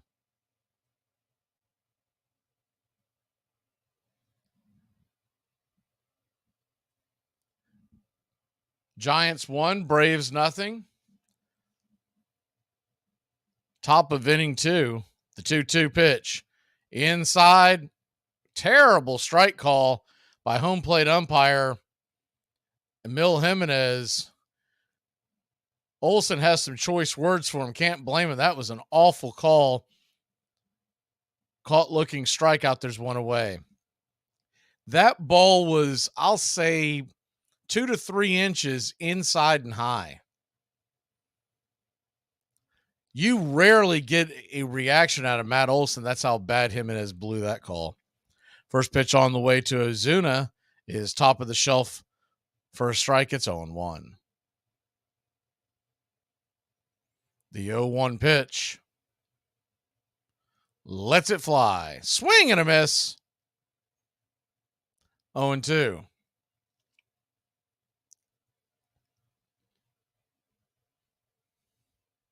So an 0-2 count to Ozuna. He takes his time out. Beck comes set. Pitch on the way. Sweeper, swing and a miss up top. 2 away. We'll be doing the college football pregame shows on Saturday mornings. As long as baseball season's going on, we're not focusing on doing the football radio. I can only be at one place at one time. When baseball season ends, we'll be focusing on doing some football play-by-play. But we will be bringing you Saturday morning college football show, more of the traditional kind of football show that is the first pitch on the way to Eddie Rosario. It's a check swing strike. It's 0-1. More of the type of traditional show that you're probably grew up on, or at least I did, where we're going to be talking the point spreads and who's going to win and not the stuff that goes on in a lot of them today. The 0-1 pitch swung on, pops it up high in the sky, very shallow center field. Making the catch is Slater, and there's 3 up, 3 down, 6 up, 6 down. Braves still looking for their base hit. We'll be back in a flash. Watch with my chair. Now, Cresslers is repairing it, and they're going to bring it right away. Repairing it. Yeah. Somehow I get from that it got broke. The Rocket City Trash Pandas threw a no-hitter but still lost the game 7-5. No, you heard that correctly. Let us explain. The Chattanooga Lookouts, who are the Cincinnati Reds AA team, were getting no hit and losing 3-0 in the 7th inning to the Trash Pandas, the Angels AA affiliate. And by the grace of the baseball gods, something magical ensued. After a pop-out, a strikeout, and 3 walks, the bases were loaded with 2 outs. Jacob Hurtubise walked to bring in the first run. Then Jose Torres hit a fly ball to center, and the center fielder completely whiffed on it. Next 2 hitters are hit by a pitch to load the bases back up, and then they hit another to make it 5-3. Bases are still loaded. Serta walks to bring in another run to make it 6-3. Shortly after that, a wild pitch brings in the 7th run. The Lookouts never recorded a single hit. They wound up winning the game 7-5. Mike Kelly was the trickiest player who ever handled a baseball. There was nothing he would not attempt. Baseball rules were never made for Kel. The most popular and most notorious star of the 19th century was Michael Joseph King Kelly, the sure-handed catcher for the Chicago White Stockings. He was so skilled at stealing bases, he once stole 6 in a single game, that he inspired a popular song, Slide, Kelly, Slide. He sometimes cut across the diamond, skipping second altogether when the umpire was not looking. Kelly drank as hard as he competed. Once, A.G. Spaulding put Pinkerton detectives on his trail and accused him of having been in a saloon at 3 a.m. drinking lemonade. Kelly was indignant. It was straight whiskey, he said. I never drank a lemonade at that hour in my life.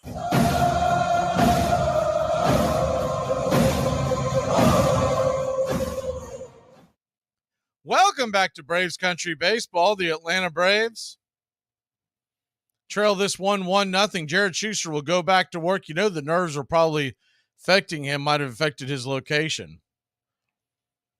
Second inning hopefully gets a little crisper. As the leadoff walk in the first inning, if you're just joining us, came home to score. Paul DeYoung will start it off for the Giants. He takes a hack at the first pitch and drags it foul back behind him. It's 0-1.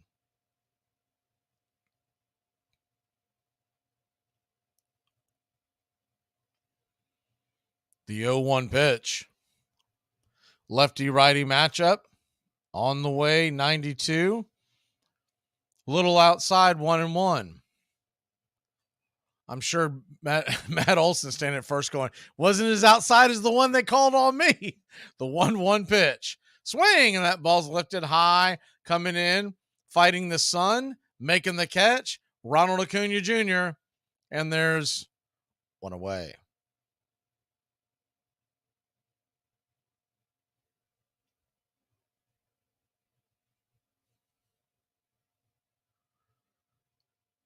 So one down, and Helio Ramos will come to the plate.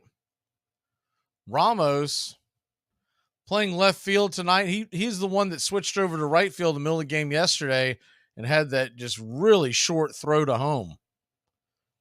First pitch on the way to Ramos is down and away for a ball. It's 1-0.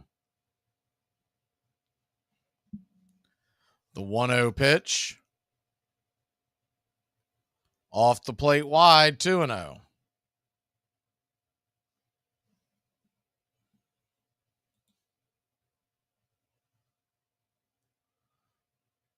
On the way, swing, and fouls it away. It's 2-1.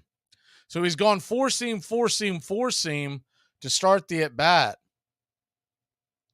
First two were away. The 2-0 was right in there on his hands. The 2-1 pitch, right there for a strike. It's 2-2.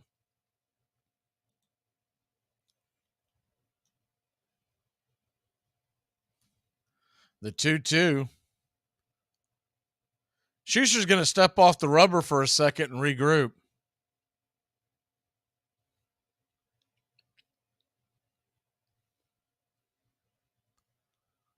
You got a 2-2 count. Schuster kicks, rocks, and deals. Swung on. That ball's lifted down the line. Foul. We'll do it again at 2-2.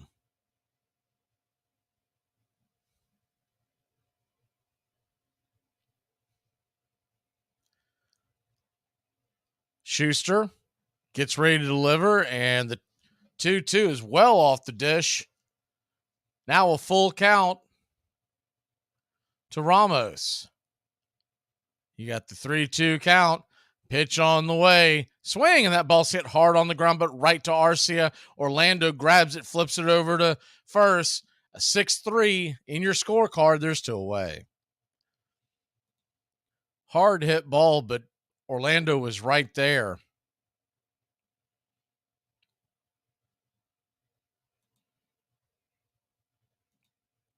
So 2 down, and Jared Schuster will try to have a clean inning here.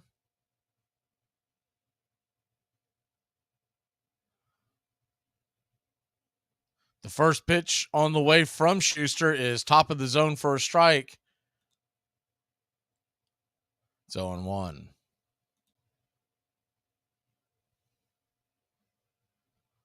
The 0-1. Schuster rocks and fires. Way high outside, 91 miles an hour. Up top, outside, it's 1-1.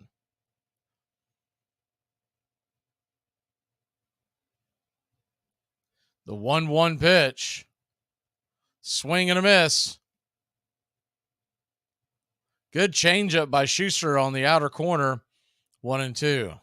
For that pitch to be effective, he's got to stay ahead in the count. That's more of a pitch that he really can't go to unless he's ahead. The 1-2 pitch swung on and popped up foul. Do it again. He's gone slider, fastball, and then changeup. That changeup, when it hits the right spot and he's really got it going, it reminds you of the old Tom Glavine changeup. But it's the accuracy and the consistency that's lacking. The 1-2 from Schuster lets it go. Way outside wide. Good Lord Almighty, 2-2. Just a bit outside. In fact, they're getting a laugh of it in the dugout. That pitch, if it was a left-handed batter, he'd be down and writhing in pain right now. It was that far off the plate. So a 2-2 count. Schuster comes set.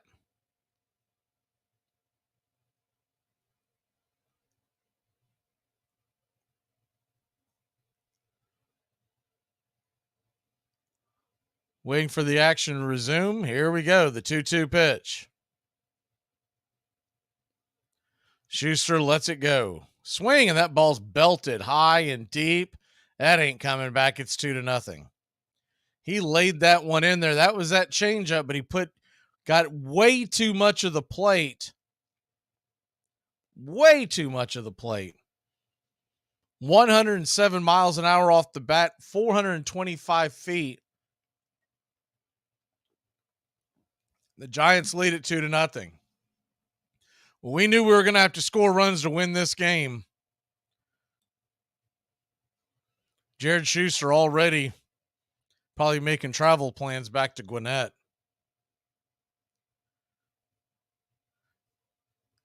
You can't walk batters, and you can't just lay it in there for these. It doesn't matter who's batting in the major leagues.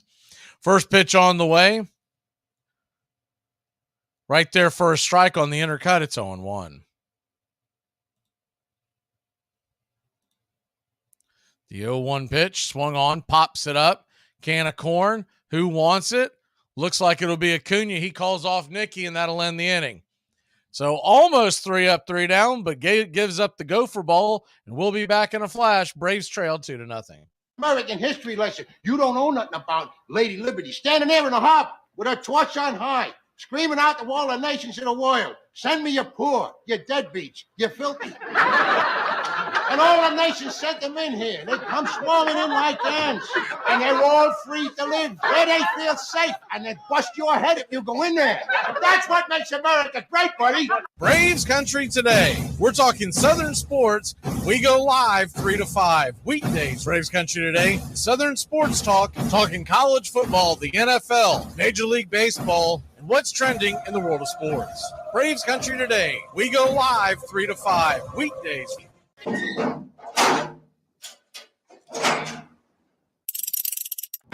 Jackson, the last time at bat possibly in Reggie Jackson's career. Listen to the crowd.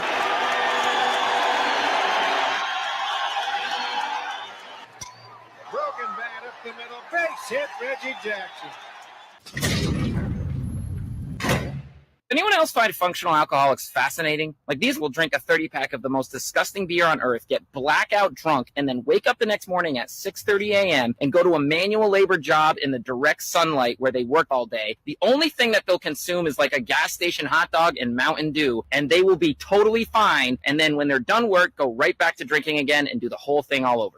One of the things about baseball is the imagination of people. When something remarkable happens, I was there in their imaginations. When Babe Ruth allegedly pointed to right field bleachers before hitting his home run there against the Cubs in that World Series, I've had at least maybe 100 people tell me I was there. If everybody who said they were there really at Cubs Park would seat 500,000 people. Welcome back, Braves Country Baseball. Atlanta Braves and beautiful Oracle Park trail 2-0. We're heading to the top of the third inning. See the comment about Soroka. You won't see Soroka till after the contract manipulation date. So we're talking about middle of September. They're trying to manipulate his contract so they'll have an extra year of control. First pitch on the way to Travis d'Arnaud, who's behind home plate tonight for Sean Murphy. He's right there for a strike. It's 0-1. The A.J. Smith-Shawver thing as well that I know a lot of folks, me included, would like to see is the 0-1 pitch down and away. It's 1-1.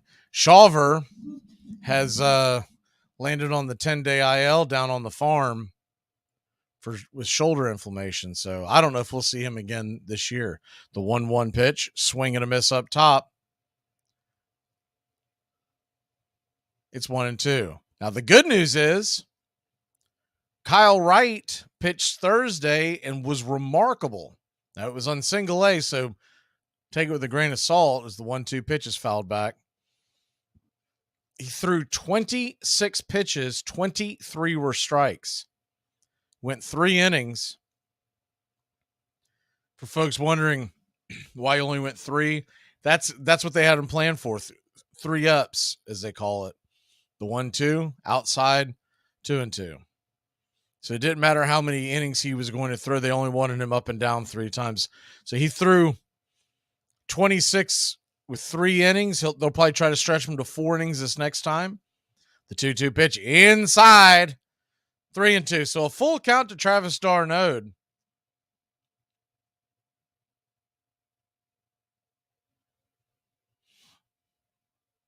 Beck comes set. Pitch on the way. Swung on and sawed off foul. We'll do it again.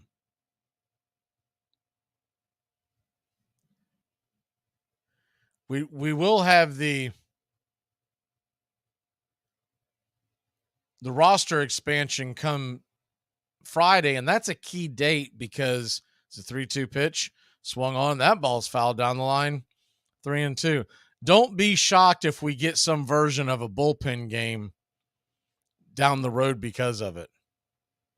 Whether it's Wednesday in Colorado or sometime shortly after, because you'll be able to expand the roster to 28 guys each day. The 3-2 pitch swung on. That ball's fouled off. Do it again at 3-2. I bet Giants fans are, what is the deal with Travis d'Arnaud and these long at-bats? He's about to see the 10th pitch of the at-bat. Remember, he went 14 against Logan Webb on Friday night. The 3-2 pitch, swing and a miss, blew it right by him. Must have been looking for the soft stuff. 1 away. So 1 down, but he did get Tristan Beck to use quite a few pitches in that at bat. And that'll bring Orlando Arcia to the plate. Arcia, first pitch on the way, off the plate wide. It's 1-0. I would think the Braves will get much better swings on Beck second time through the lineup, but they may not go to him. They've been known to take him out around the 3rd, 4th inning. The 1-0 pitch swung on and fouled off. It's 1-1.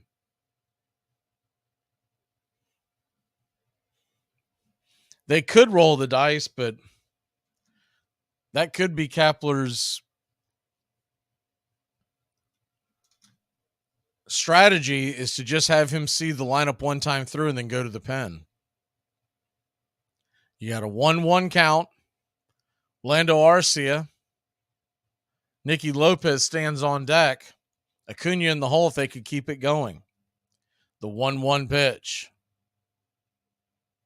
Swung on, and that ball is dribbled over to first. It's going to be an easy put out by the first baseman, Davis. He steps on the bag, and there's 2 away.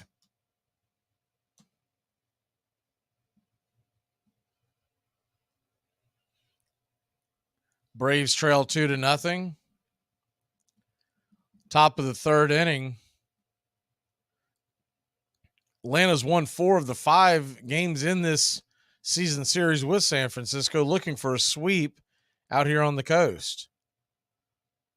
First pitch on the way to Nicky Lopez is fouled off and out of play. It's 0-1. Nicky Lopez, first at bat of the night.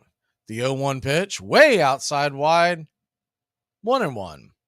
Ronald Acuna Jr. standing on deck, so Lopez just trying to find any way to get on.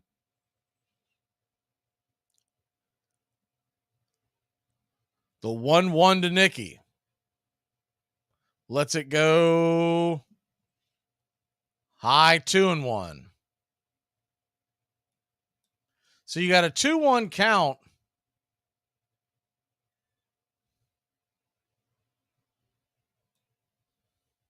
The pitch on the way. Swing and a miss. Blew it right by him up top. Ball 3. Strike 2. It's 2-2.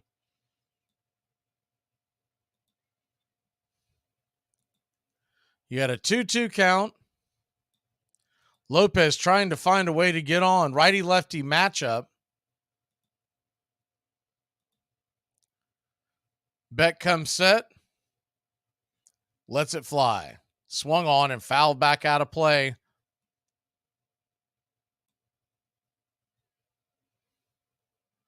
Two nothing your score. 2-2's the count. Ronald Acuna Jr. would love an opportunity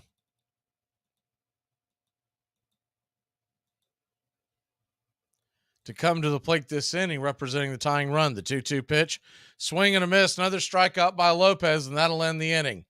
Another 3 up, 3 down, 9 up, 9 down. We'll be back in a flash here on Braves Country. Veganism is the sad result of a morally corrupt mind. Reconsider your life.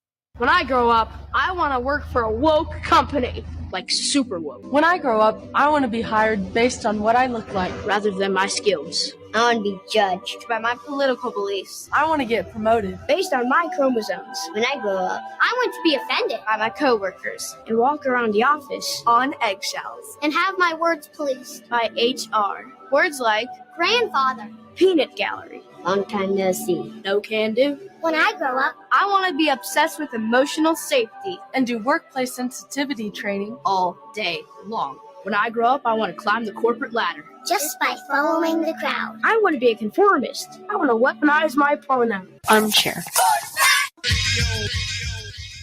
This year, choose a yogurt that's right for you. With 2 grams of sugar per 5.3 ounce serving. Too Good Greek yogurt is too good to be true.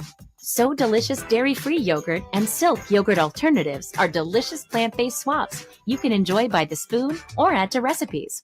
Oikos 000 yogurt and Light and Fit yogurt are tasty, non-fat yogurt options.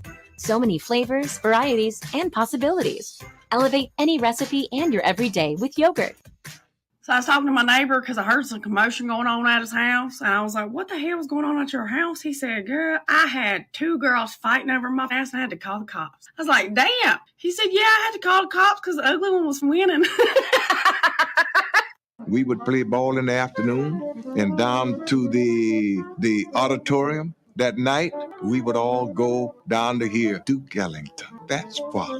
Huh? The best in the world. We knew him. You know what I mean? Buddy, buddy. We ate together. This was actually an exciting era. Yeah.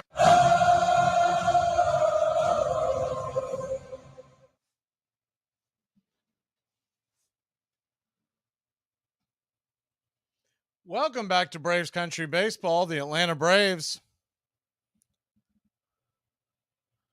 trailing 2-0. We'll see if Jared Schuster can right the ship here. Schuster's given up 1 in the first, 1 in the second. 1 in the second via the home run. The first pitch on the way from Schuster is downstairs for a ball. It's 1-0. The 1-0 pitch right there for a strike, taken all the way. 1-1. Austin Slater, the Giants' leadoff hitter, will be followed by Estrada and Flores. The 1-1 pitch right there at the knees. 1-2. The 1-2 pitch. Schuster digs in and lets it go. Way outside wide. 2-2.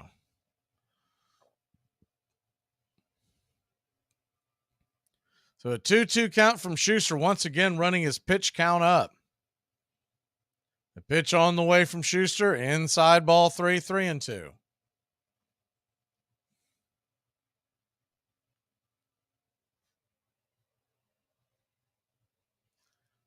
Schuster at 37 pitches.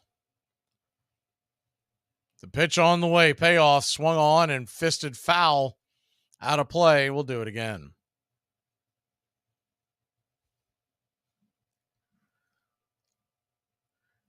I know we mention this every time we do one of these.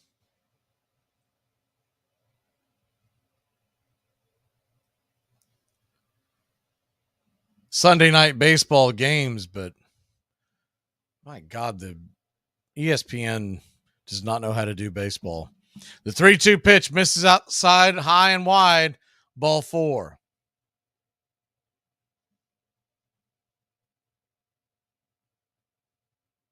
So another leadoff walk by Schuster. You wonder how much longer they're going to have him out there. He's at 39 pitches. And I know they're hoping to get through the order 2 times, but I wouldn't bank on it. First pitch on the way. to the number 2 hitter, Estrada, is right there for a strike. It's 0-1. What he could really use is a double play, get a quick inning. The 0-1 pitch. Jared Schuster comes set and lets it go. High and out of the zone once again. It's 2-1. Feels like a game where we're going to see Tonkin and maybe even a combination of Tonkin and McHugh.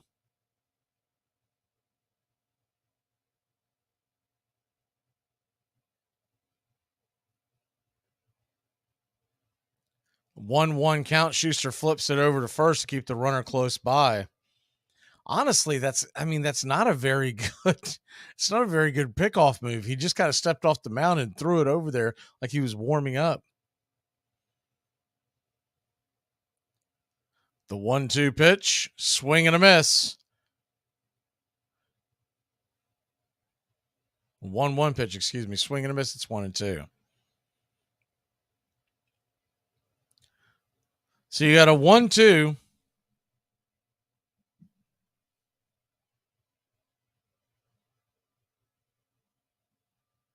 Pitch on the way, down and away. 2-2.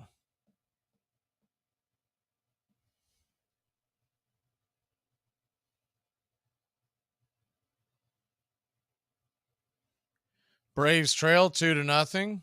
2-2 count. 1 on, nobody out. Schuster lets it fly, swung on, pops it up. Will it stay in play? Foul territory. Matt Olson in between first base and the dugout. He makes the catch for out number 1.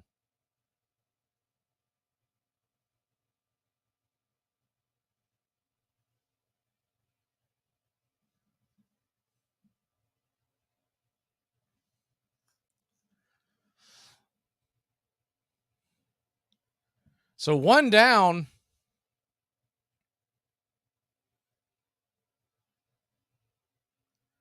And that'll bring Flores to the plate. Flores takes the first pitch up top for a strike. It's 0-1.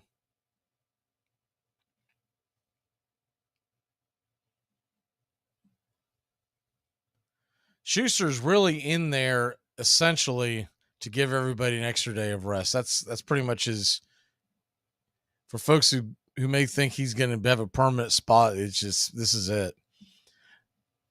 The pitch on the way, swung on, hit high in the sky. Making the catch is Acuna in right field, and there's 2 away.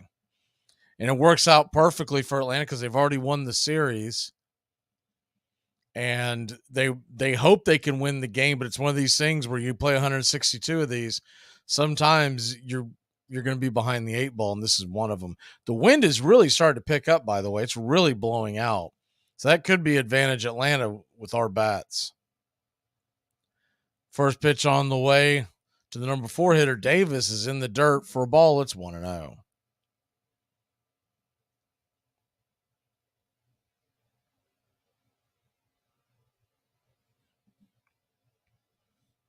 We hit playoff time. My word, I hope we don't end up with an ESPN broadcast. That's all I can say. This is about the biggest bunch of trash I've seen in a long time. The 1-0 pitch swung on and fouls that off. It's 1-1.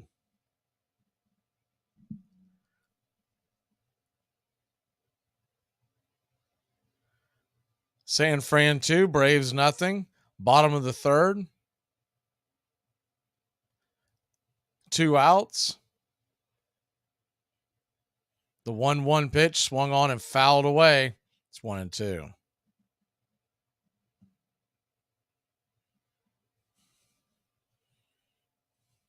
So you got a 1-2 count.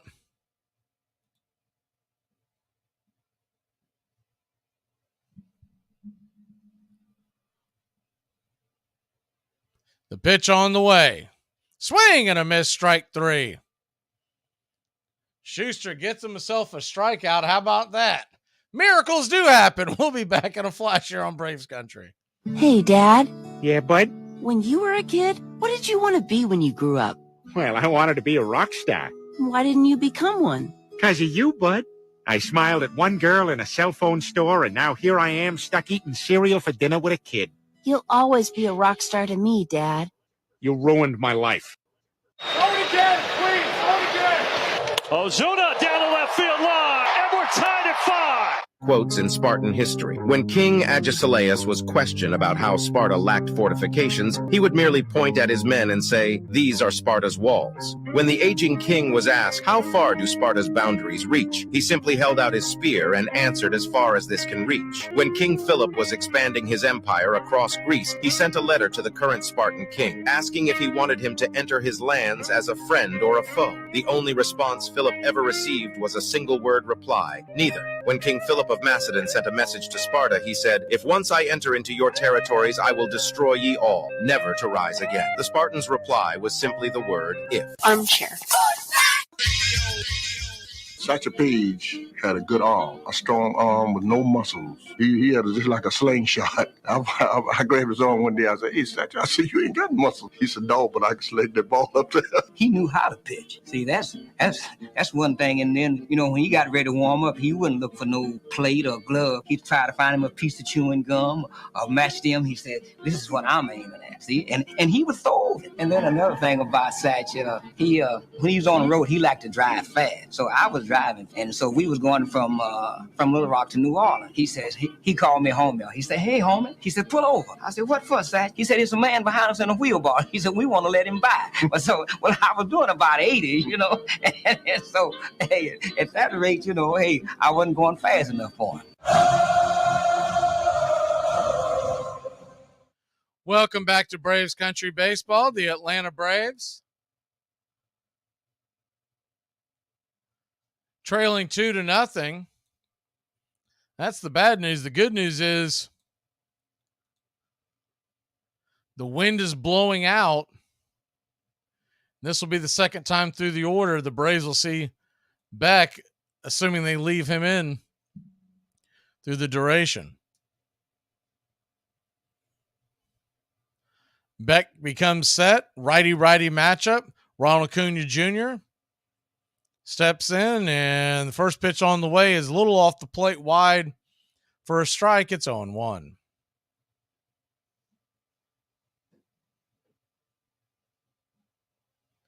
The 0-1 pitch swung on. That ball's hit hard on the ground, but right at the second baseman into the teeth of the defense. It'll be a 4-3 put out for out number 1.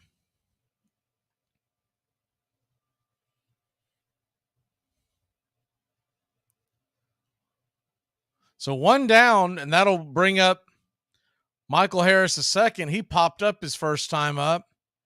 First pitch on the way to Michael is a curveball in the dirt. Good take by Harris. It's 1-0.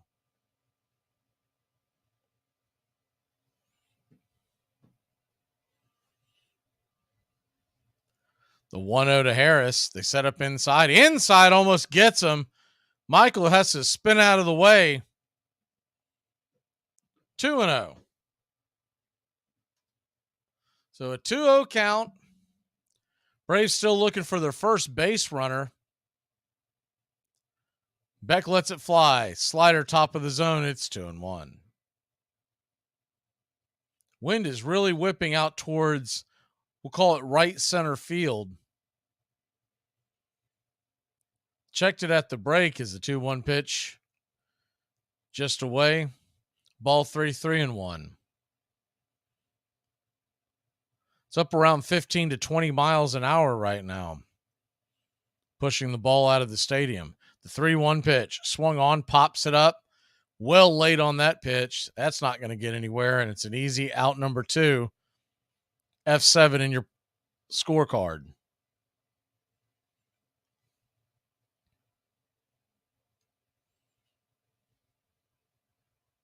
So Tristan Beck working on a perfect game at this point. 2 outs here in the 4th inning. And Austin Riley steps to the plate. Riley, first pitch on the way is down and away. Good hard slider, but just missed the plate. It's 1-0. The 1-0 to Riley. Swing and a miss. Same pitch. This time he swung at it. Same pitch, same exact area. 1-1. Don't know what changed in the delivery of the process, but he was able to stay off the first one and chase the second one. The 1-1 pitch, swing and a miss. Riley not hitting that sweeper. It's 1-2. So you got a 1-2 count. I can't imagine he's going to see anything but maybe he tries to sneak hard cheese by him. The 1-2 pitch, way high out of the zone, 2-2. All 4 pitches have been that sliding sweeper. The first 3 were down and away. That one, he just didn't get the bite and it jumped out of the zone up near the letters. But he's yet to really show that he could hit that. I if I'm Beck, I would probably toss it again. It's a bit of a delay. I think it's because the goofy camera that ESPN puts on top of the umpire got smacked by the ball, and now they're having to mess with it. Which is actually a good thing because maybe it'll just eliminate them showing that angle. That's a terrible angle every time they show it. The 2-2 pitch to Riley. On the way, swing and a miss, struck out again, and that'll end the inning. So the Atlanta Braves have gone very quietly to start this game. We'll be back. I don't even drink wine. I drink Pepsi. You can't bring Pepsi. You telling me that wine is better than Pepsi? No way, wine is better than Pepsi. I just don't like the idea that anytime there's a dinner invitation, there's this annoying little chore that goes along with it. You know, you're getting to be an annoying little chore yourself. In the late 50s and early 60s, the state of Florida was responsible for 2/3 of all loss of limb accident claims in the U.S., due largely to one town, Vernon, Florida. This was because Vernon was the site of a widespread insurance scam where residents would dismember themselves for a payout. The problem was so extensive that the town became known as Nub City for this very reason. One man claimed he shot his foot when he mistook it for a squirrel. These claims generally received payouts of $5,000 to $10,000, but as the scam went on, the claims increased in value as the residents became bolder. This practice finally ended in the late 60s when premium rates became too high. Armchair. Satchel was just about some of everything. He was like, we had a good baseball team. When Satchel pitched, we had a great baseball team. Number one, that's a fastball. He called that his midnight rider. The changeup, he called that 4-day creeper. He kicked his leg impossibly high before pitching. Then he'd throw around that foot.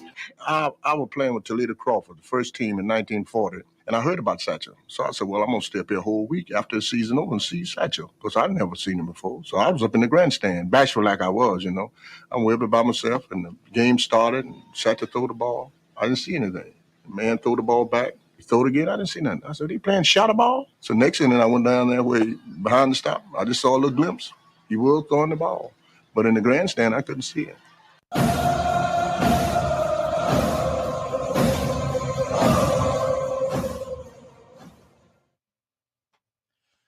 Welcome back to Braves Country Baseball. Atlanta Braves trail this 1-2-0. Still a long way to go. You just like to see some offense show up. Braves in this game, no hits, no base runners. Through 4 innings, the first pitch on the way from Schuster is well off the plate, high and out of the zone. It's 1-0. Jared Schuster, if you're just joining us, has not looked that great, but honestly, could be a lot worse. The 1-0 pitch, swing and a miss. It's 1-1. Schuster has thrown 53 pitches tonight. 1 strikeout, 2 earned runs, a couple of walks. The 1-1 pitch is drag foul. It's 1-2.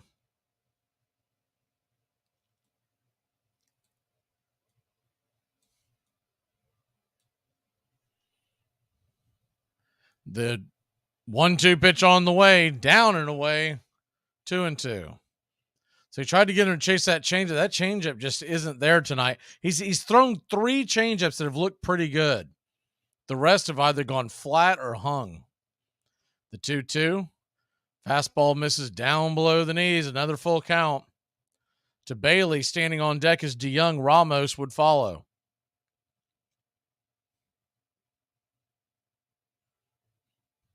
The 3-2 pitch. Swung on, grounded hard over to Riley. Riley's got it, scoops it, flips it. 5-3 put out. And there's one away.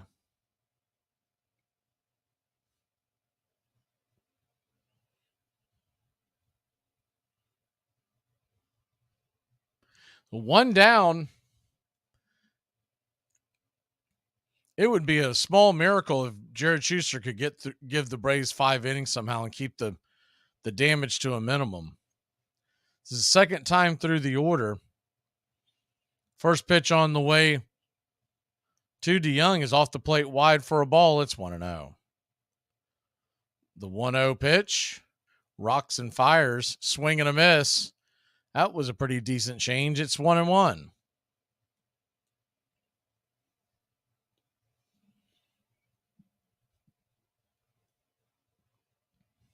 You got a 1-1 count, lefty-righty matchup. Pitch on the way, swung on, pops it up.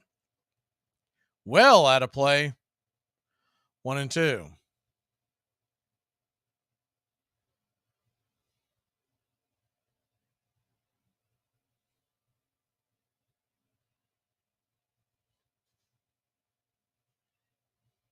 The 1-2 pitch way high. Ball 2. Good night. That's the second or third pitch he's thrown like that has just been nowhere near the plate. The 2-2. Swing and just got a piece of that. A stitch or two, knocks it foul. We'll do it again.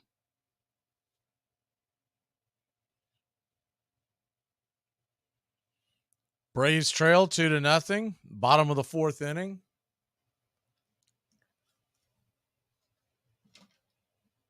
The pitch on the way, swung on, pops it up. Foul. Will it stay in play? The wind will push it back. And there you have that, out number 2. Definitely helped by the wind there. Good job of Matt Olson staying with that play. The wind pushed it back, so it really may be more of a wind that's blowing. It looks like right center, but I'm thinking more now that it's pushing right to center. First pitch on the way is misses high and wide for a ball. It's 1-0. Ramos 0 for 1 on the night. The 0-1 pitch. 1-0 pitch, swung on and fouled back. It's 1-1. We've got another factor. If it hasn't been difficult enough to get base hits tonight, the shadows are starting to creep across home plate. The 1-1 pitch, swing and a miss. It's 1-2. That may help Schuster quite a bit. From my recollection, when you're out in San Francisco and this begins, you're dealing with it for about 2 innings. San Fran fan may know a little more than that, but it's what I remember from the last time we did one of these games in San Francisco. The 1-2 pitch from Schuster, down and away, 2-2. You got to have the guy near the plate, though. The last thing you need is him just being so wild, because it's a lot easier to lay off these pitches, even with the shadows. The 2-2 pitch. Swing and a miss, strike 3. Schuster got him up top. It wasn't where he was aiming, but we'll take it, baby. We'll be back in a flash. Everybody stop. I didn't go to the Lakers game because they were playing the Bobcats. And I came here today because I thought this was a session on how my wife could learn to communicate, how to answer a question without a question, which I thought, given your wall of diplomas, you could easily fix. Or if you couldn't, you could give her a pill that could either fix it or make her a mute. But now, to turn around and gang up on me, I have hundreds of clients to deal with. And just so we're clear, I don't care about any of them. They're all just a number, like wife number 1 and therapist number 7. Good day. The donkey said to the tiger, "The grass is blue." The tiger replied, "No, the grass is green." The discussion heated up, and the two decided to went before the lion, the king of the jungle. The donkey began to shout, "Your Highness, is it true that the grass is blue?" The lion replied, "True, the grass is blue. The tiger will be punished with 5 years of silence." The tiger accepted his punishment, but before he asked the lion, "Your Majesty, why have you punished me?" The lion replied, "The worst waste of time is arguing with the fool and fanatic who does not care about truth or reality, but only the victory of his beliefs and illusions." Sure, he called a shot. No question about it. The difficulty is, did he point? Did he stand extravagantly and point to center field the way William Bendix did in that terrible movie? No, he didn't. Ironically, Gehrig was the real star of the Yankees' 4-game sweep, but few would remember his performance in the face of all the publicity Ruth got. Ruth himself was evasive when asked if he really had called his shot. "It's in the papers, isn't it?" he said. "Why don't you read the paper?" 1 month later, Franklin Roosevelt was elected president, pledged to bring his country out of the Depression. "I have no expectation of making a hit every time I come to bat," Roosevelt said. "What I seek is the highest possible batting average, not only for myself, but for my team."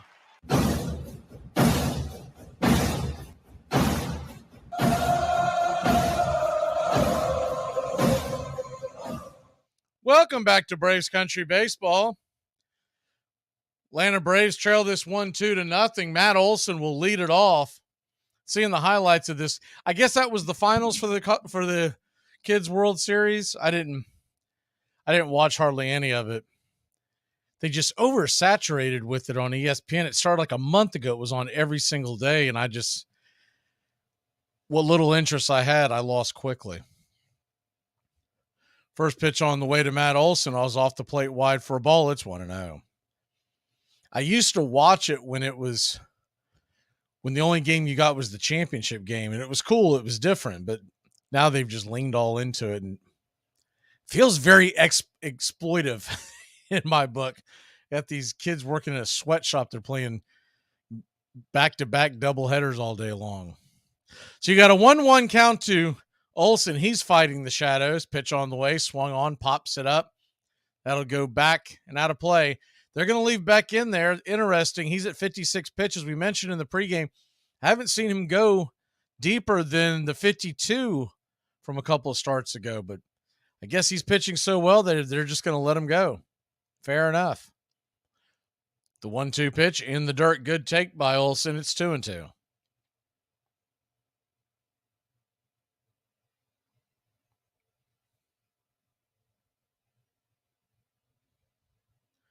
So a 2-2 count to Olson.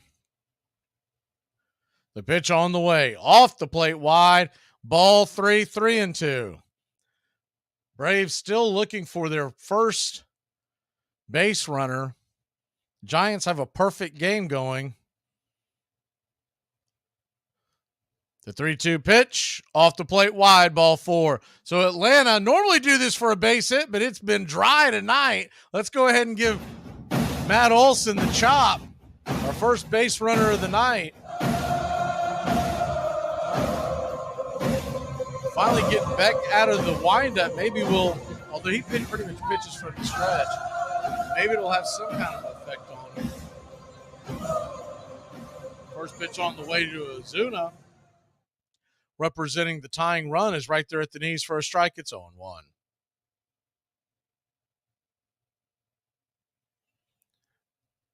Those shadows are, we'll call it about 10 to 12 feet out in front of home plate. The 0-1 pitch, right there for a strike on the outer edge. It's 0-2.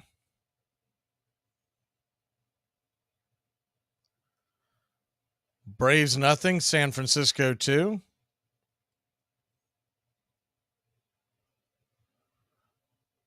The 0-2 pitch. On the way, swung on, grounded up the middle. And this is going to be a slow developing, but a 6-4. He's going to put it in his pocket. Marcell Ozuna was busting it down the line, so he'll be safe at first. Matt Olson out on the force play at second. So a fielder's choice if you're scoring it at home.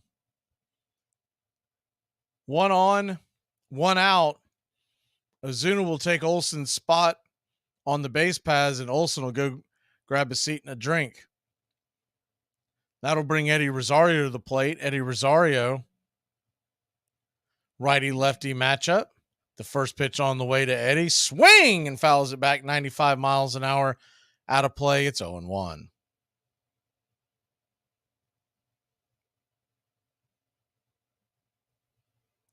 Beck is now sitting at 63 pitches. You wonder what the number is where they feel like they have to go get him.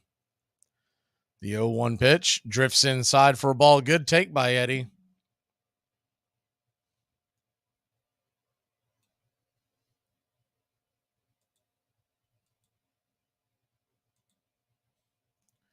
The 1-1 on the way, swung on, lifted high and deep, going back on the track, off the wall.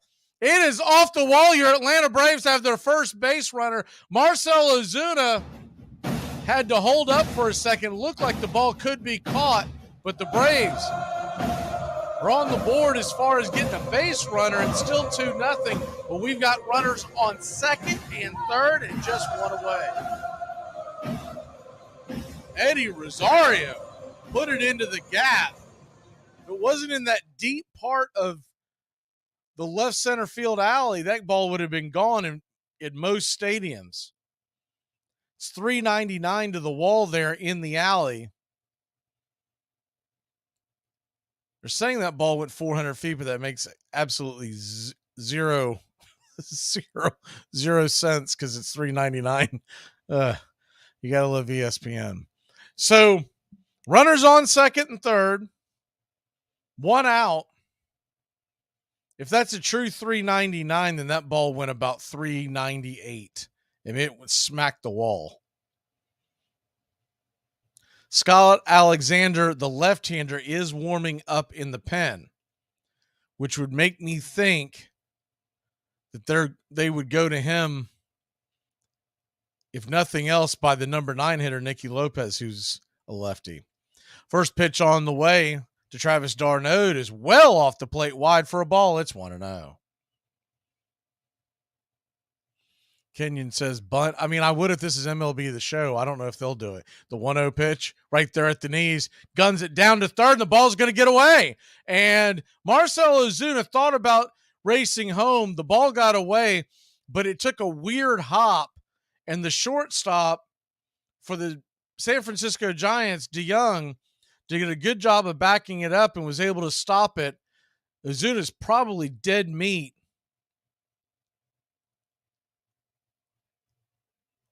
Ozuna came back, probably a good idea. So runner on second and third, a 1-1 count, one out. Pitch on the way, swung on. That ball is rifled into right field. That's going to get down for a base hit. Marcell Ozuna crosses the plate. And so does Eddie Rosario. It's 2-2. The Braves have tied it up. 102 miles an hour off the bat of Travis d'Arnaud. And your Atlanta Braves 2, San Francisco Giants 2, here in the top of the fifth.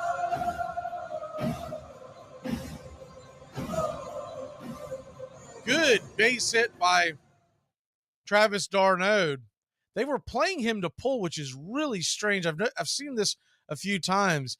d'Arnaud pretty much goes up there looking to hit it the opposite way. First pitch on the way to Orlando Arcia is high and on the plate for a strike. It's 0-1. Braves 2, Giants 2, top of 5. Just one down. d'Arnaud stands at first. The pitch on the way. It's a comebacker to the mound, a little off the mound. The ball is thrown wide of the bag. And I mean wide of the bag. All the runners will be safe. We'll have runners on first and second, one out. Terrible throw. Had plenty of time to make the play. And I see what happened there. The catcher was coming up to make the play. And as the pitcher cut the ball off and grabbed it instead, he then had to throw over the catcher. Beck's going to leave the game. I know he's going to be ticked off probably at the catcher, but honestly, You got to get out of the way and let the catcher do catcher things. They're going to make a pitching change. The lefty's coming in. We'll be back in a flash here on Braves Country.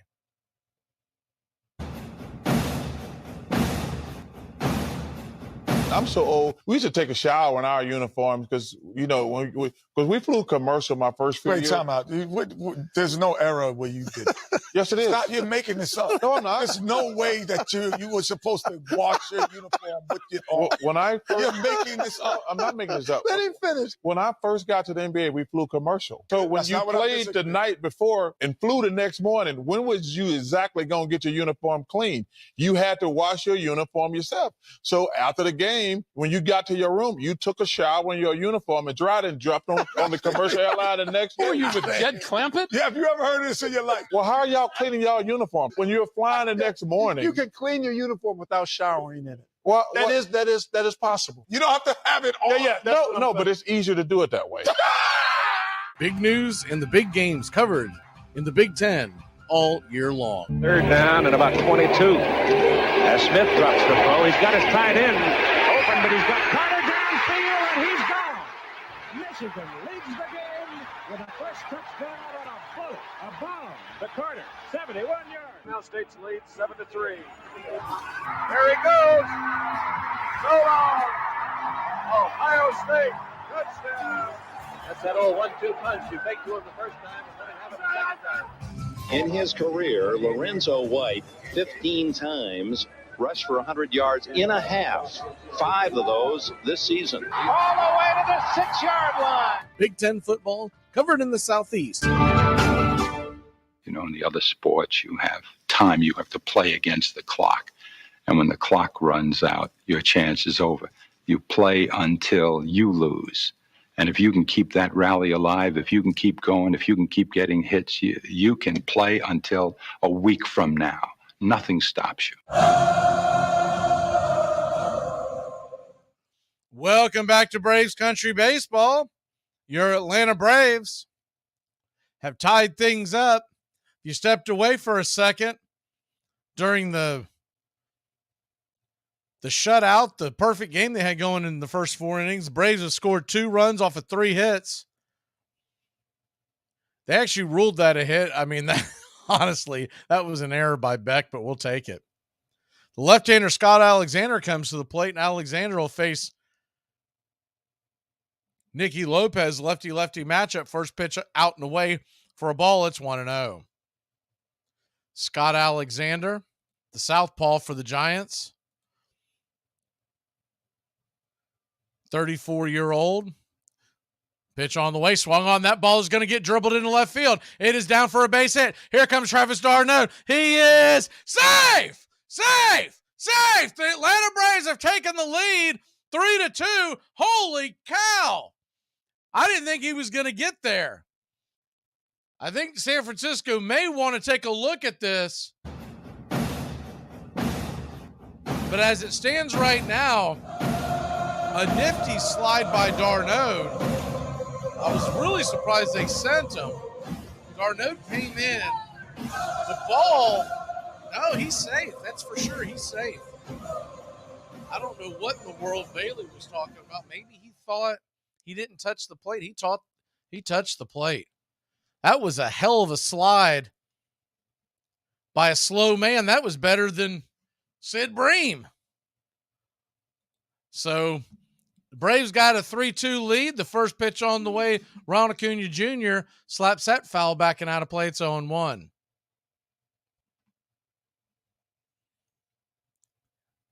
Braves 3, Giants 2. The 0-1 pitch. Swung on and grounded up the middle. They're going to be playing. What the heck? I've never seen that before in my life. And safe! Orlando Arcia is safe. So let me clean this up. For those of y'all listening on radio, that was about the most confusing play. The ball was hit to the right side of the infield on a drawn-in infield. He tossed it to the pitcher to cover the bag, but the pitcher knew he was going to get it there. So it's going to be a 4-1-3 put out, and then Orlando Arcia slid under the tag once again and the Braves are taking a 4-2 lead. Looking at the replay, and yeah, it looks like that he missed the tag, and Orlando Arcia barely touched the plate, but he did touch the plate. The only thing he could have possibly gotten. This is the problem with the folks when they talk about that drip in your back pocket, are the gloves that were hanging out of his back pocket when he came back by. They're going to challenge us. Right now, it's Braves 4-2. I believe he missed him. The other thing you have to look at is that it is safe on the field. So for them to get an out call, it's got to be a definitive look. And it looks like you could barely do it, but you could slide an index card in between the glove and Arcia's lower back.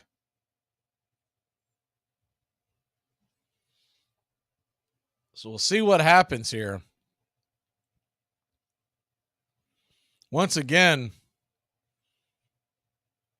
Ron Washington being very aggressive. It may pay off. We may be dead meat. Either way, we got the lead, and they're going to call him out. I don't know. It looked like he was safe, but we know how Sunday Night Baseball does the Braves. We'll be back in a flash here on Braves Country. I should have gone to law school or high school. Braves Country HD on YouTube Live. We cover Braves baseball, Red Sox, Yankees, Rays, Cubs and Cardinals, and the rest of Major League Baseball every day. Subscribe and like us today. Your first choice for sports talk live from the First Coast.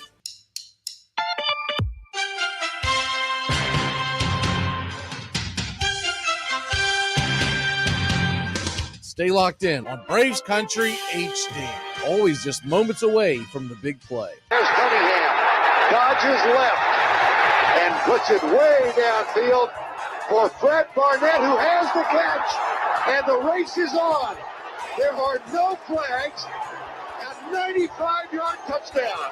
The ball just over the goal line of the Cowboys. Dorsett, single setback. Big opening for Tony Dorsett. Look out, he's got great speed. 99 yards and a half. Dorsett down the sideline. Stays in bounds. Can you believe that? 99.5-yard run, I think, is the longest run in the history of the league. Here's Cunningham back to throw it and going deep, and he's got Moss, and there's a flag on the play, and Moss has caught the pass and is in the end zone anyway. Touchdown. Just throw it as far as you can. Randy Moss is amazing. Randall Cunningham is amazing. Mike Schmidt batting .286, 10 homers. He's knocked in 29. He's tied for second in the league in home runs behind Eric Davis, who has 13 of them. Schmidt, Dawson, and Durham of the Cubs each have 10. 1-1 to Schmidt. Schmidt lifetime is hitting just 189 against Nolan Ryan. 7 hits and 37 at bats. 5 of those 7 hits have been home runs. First strikeout for Ryan. That's 2 down here in the first.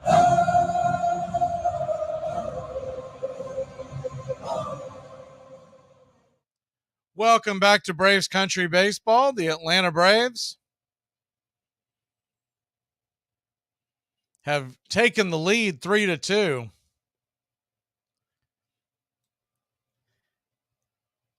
Whether Arcia was out or not, what gets me about that is that they say that if it's the call on the field is one way, it's got to be definitive to overturn it. That was not definitive. There was no look that was definitive.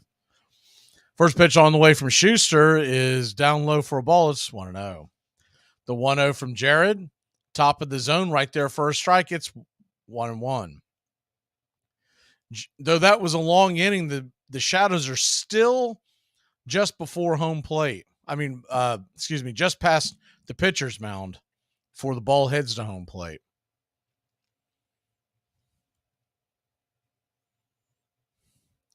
Anyway, you look at it, that was a late break. So for them to send them, you could question that. But anyways, Braves lead it 3-2.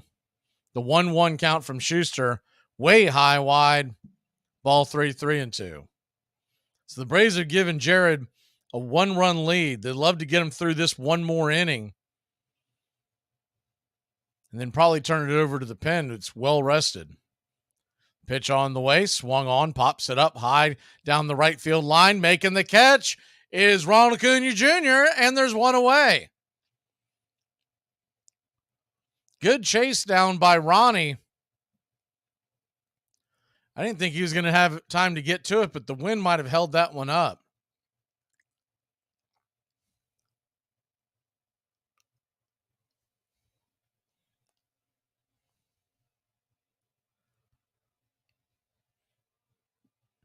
So one down.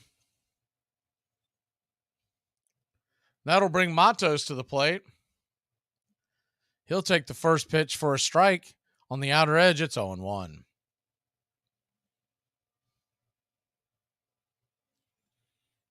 The 0-1 pitch. Braves outfielders are still fighting the sun. 0-1 pitch, swung on. That ball is hit hard, dropping down quickly into left field. Down for a base hit. Orlando Arcia turns and fires, and it's a wide throw of the bag, and it'll be a double. Good hustle by Matos. Just off the edge of the bat, dropped down into left field.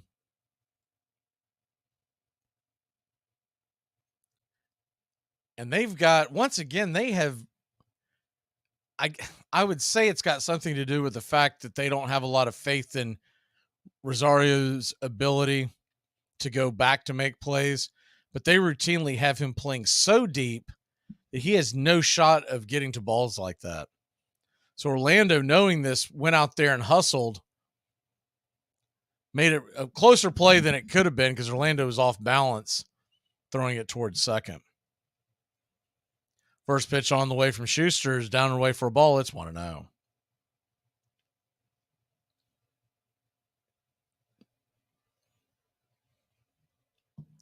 Braves 2, Giants. Braves 3, Giants 2. Bottom 5. Austin Slater, the leadoff hitter, up 1-0 in the count. The pitch on the way. Swung on. That ball is rifled into right field, down for a base hit. Cunha comes up firing, and they're going to hold the runner at third, so runners on the corners, 1 out.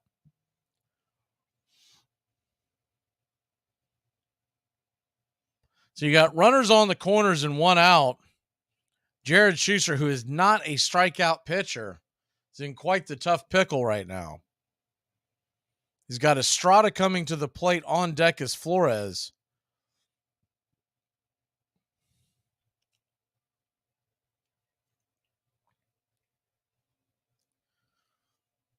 It'll be a tough combo to double up, but a double play would save the day for Schuster and the Braves right here.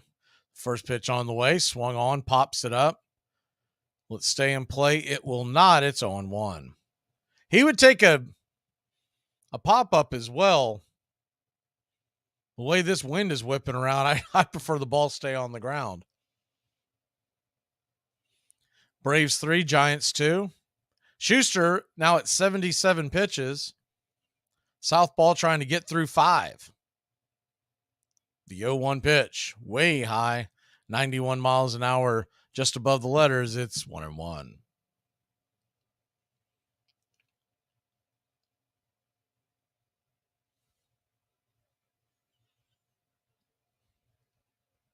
The 1-1.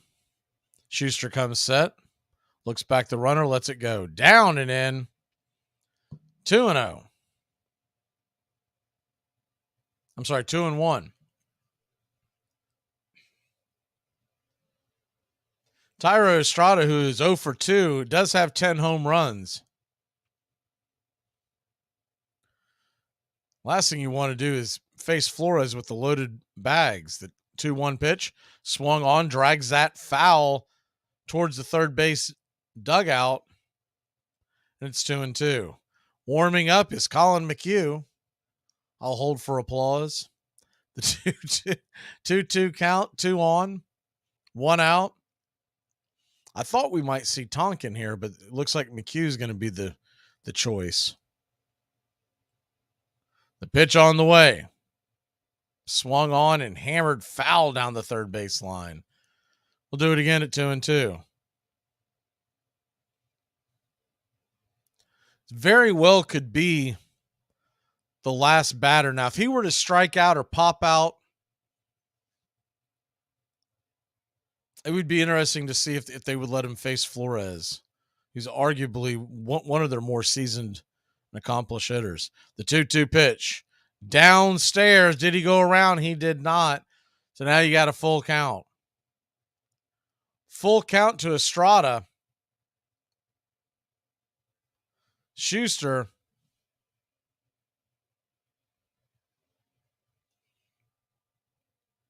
Trying to find a way to get Estrada right here. The 3-2 pitch. Swing and a miss. Strike 3. He pulled the string on that one. Estrada honestly chased a bad pitch out of the zone. Might have had something to do with the shadows. We'll never know. But there's 2 away. So a big strikeout. Now the defense can get out of double play depth and just play back. Flores, who doesn't run well, will be there. The infield's coming out to talk to Schuster, and that might be the end of it for him. Yep, that is. Here comes Snicker with his big old parka on. We'll be back in a flash here on Braves Country. If dating is the game, then marriage is winning the game. Yeah, if you're playing in the women's league. Hey, fantastic.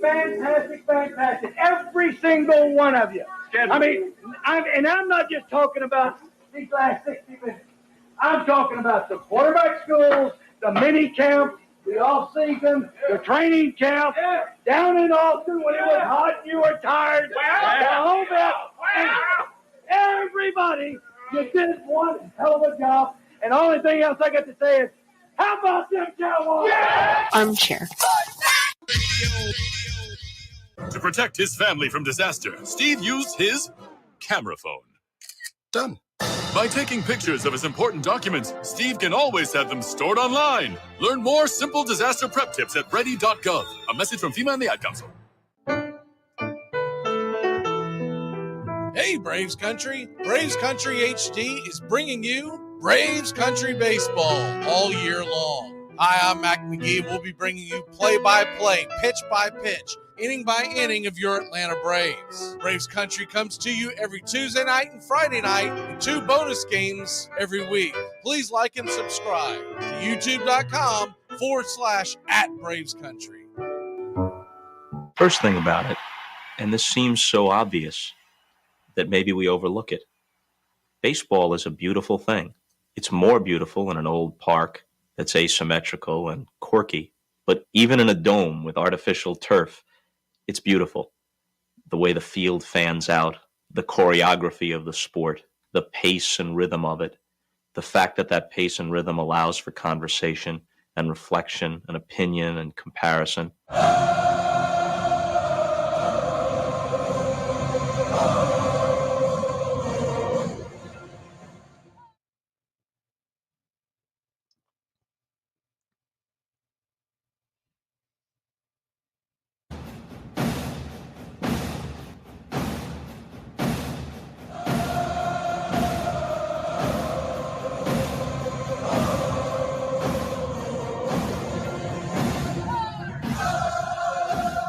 Welcome back, Braves Country. Beautiful day for a ball game in San Francisco, California. Not a cloud in the sky. The wind is whipping out from right to center. And Colin McHugh stands on the bump with runners on the corners, 2 outs. The pitch on the way to Flores is a cutter, top of the zone for a strike. It's 0-1.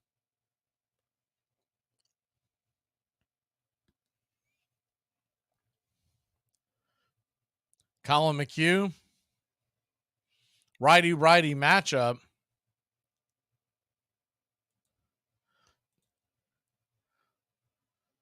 Digs in to Flores. And pitch on the way. Off the plate wide.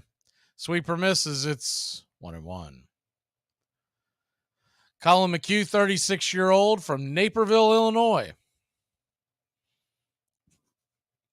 Drafted by the New York Mets way back in 2012. He's been with Atlanta since 2022. The 1-1 pitch. Off the plate wide, 2-2.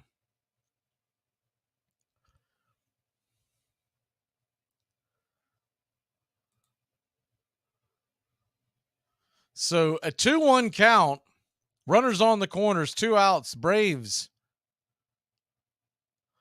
lead it by 1. The 2-1 pitch, well off the plate, wide ball, 3-1.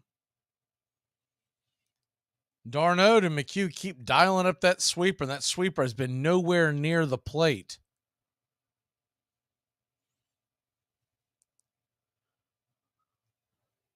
The 3-1 pitch, and they did not learn their lesson, ball 4. So 4 straight sweepers, 4 straight balls.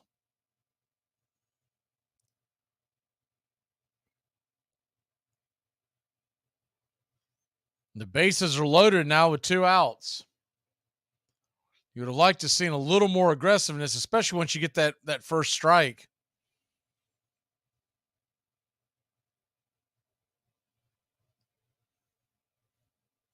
First pitch on the way, another sweeper, down and away. It's 1-0.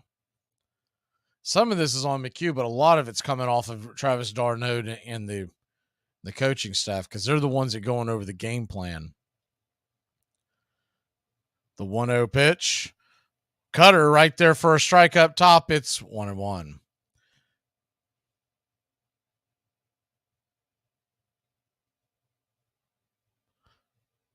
The 1-1 lets it go high and above the zone, 2-1. So you're down 2-1. The bases are juiced.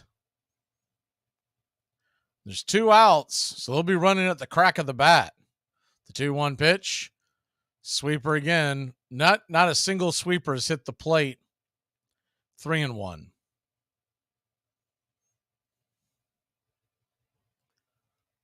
Giants fans are on their feet. A 3-1 count. Pitch on the way. Off the plate wide. Ball 4. He has thrown 10 pitches, 2 of them for strikes. Giants have now tied the game up 3-3 here in the bottom of the 5th.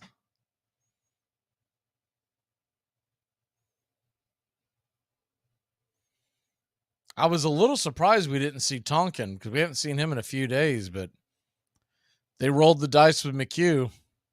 First pitch on the way from Colin is right there for a strike to the left-hander, and it's 0-1.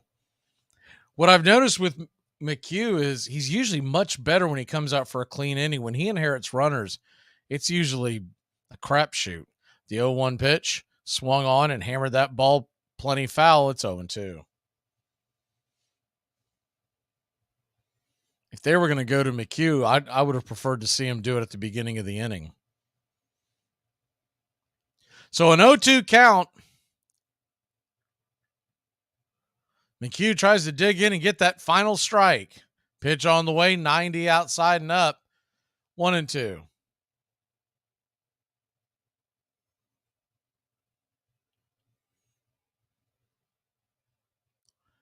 You got a 1-2 count. Pitch on the way, swung on and fouled back out of play. We'll do it again. It's 1-2.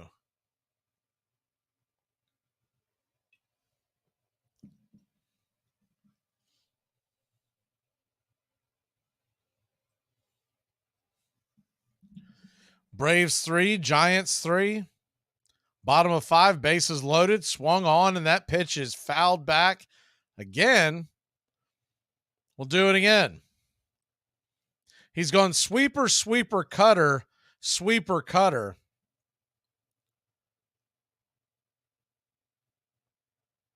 He's got a 1-2 count on the left-hander.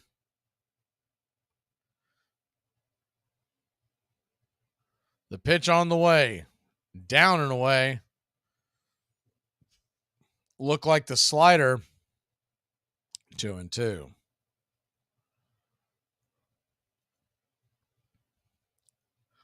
So a 2-2 count. Bailey, who is 0 for 2. Pitch on the way, swung on. That ball's hit hard on the ground. It is into right field. It's going to get back to the wall. The Giants are flying around the bases. How many will score? Looks like they are going to clear the bases, and the Giants lead at 6-3. hard hit ball that was pulled past Olsen.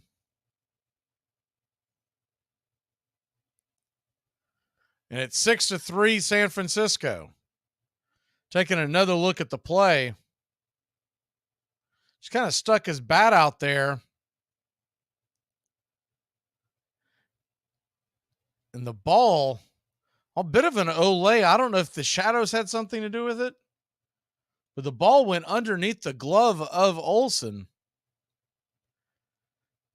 He went to scoop it up, and the ball just kept trucking. The other strange thing is with the left-hander, they had Acuna playing all the way back, almost. They had him playing deep, but they had him playing straight away. So when the ball did get through, Acuna wasn't there to cut it off, which cost the Braves an extra run.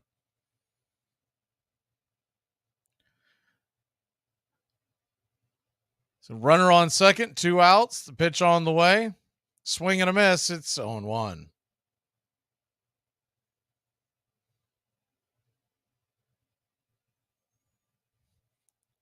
The 0-1 righty-righty matchup. Looks Bailey back, pitch on the way, swing and a miss, cutter up top, 0-2. Why he does not lean more on that cutter and stay away from that sweeper that nobody swings at. The 0-2 pitch, swung on and missed, strike 3, cutter on the outer edge. Imagine that. We'll be back in a flash here on Braves Country. This portion of the show is being brought to you by Whatever We Have in Stock Are Us, your one-stop place to shop for whatever we happen to have lying around at the time. Hey, Braves Country. Braves Country HD is bringing you Braves Country Baseball all year long. Hi, I'm Mac Magee. We'll be bringing you play-by-play, pitch-by-pitch, inning-by-inning of your Atlanta Braves. Braves Country comes to you every Tuesday night and Friday night, and 2 bonus games every week. Please like and subscribe to youtube.com/@BravesCountry. I apologize for the distractions. It's not what he said, you ignorant wretch. Spanish is worse than your English. To protect his family from disaster, Steve used his camera phone. Done. By taking pictures of his important documents, Steve can always have them stored online. Learn more simple disaster prep tips at ready.gov. A message from FEMA and the Ad Council. I saw a sign on this door that said exit only. So I entered it and I went up to the guy working there and I was like, I have some good news. I see great things in baseball. It's our game, the American game. It will take our people out of doors, fill them with oxygen, give them a larger physical stoicism, tend to relieve us from being a nervous, dyspeptic set, repair these losses, and be a blessing to us.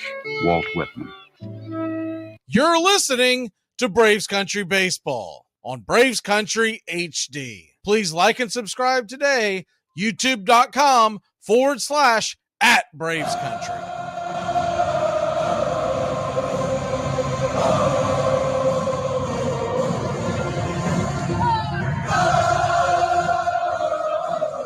Welcome back to Braves Country Baseball. Oh, you got to love the comments.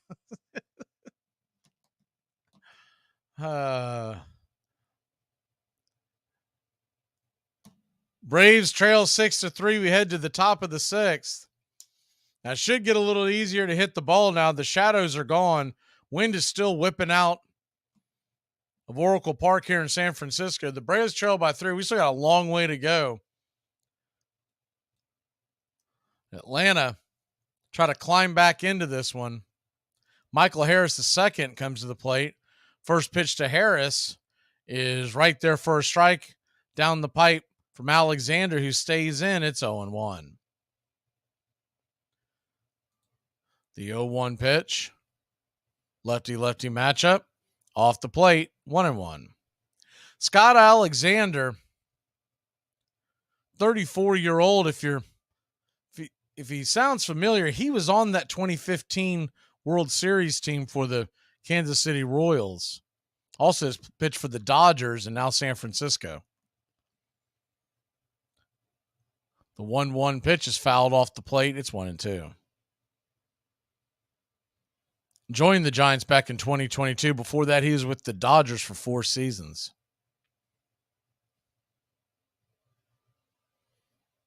(6'2", 200-pound left-hander. Digs in to face Michael Harris. The 1-2 count. Pitch on the way. Swung on. That ball's hit hard on the ground and right at a diving second baseman. Good play by Estrada. 4-3 put out. There's one away. He absolutely smoked that ball, showing it at 100 miles an hour. It was a one-hopper. That was one of those ones where he dove, closed his eyes, and look what I found. He was making that dive with the sun in his eyes. Unbelievable play. First pitch on the way to Austin Riley. He's right there for a ball. It's 1-0. The 1-0 pitch. Change up. Drifts inside for a strike. 1-1. Braves trail by 3. Still 3 innings left. 4 innings left, excuse me. Pitch on the way. In the dirt. Bounces off the plate. And it's a 2-1 count to Riley.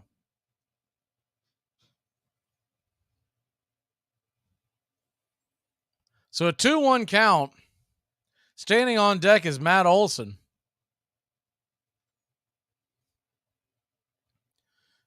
Pitch lets it fly. Swing and a miss. Swung at one around his shoelaces. It's 2-2.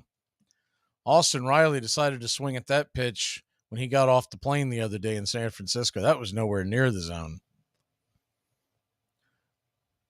The 2-2 to Riley. Swung on, hit up the middle, but right into the teeth of defense. That'll be an easy play. 4-3 put out, and there's 2 down.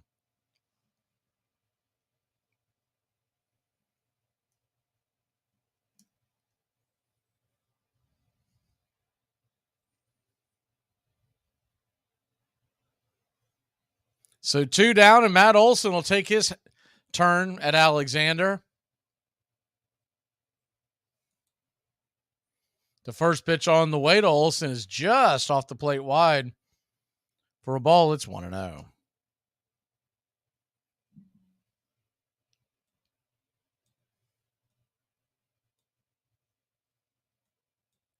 The 1-0. Swing, and that ball is laced into right center field. That's going to get down where the green grass grows. Rolling all the way to the wall. Chug-a-lugging up to second base is Matt Olson. He's got himself a 2-out double. Atlanta Braves might have something cooking here in the top of the 6th inning. Good piece of hitting by Matty. Stayed with the pitch and just drove it into the gap.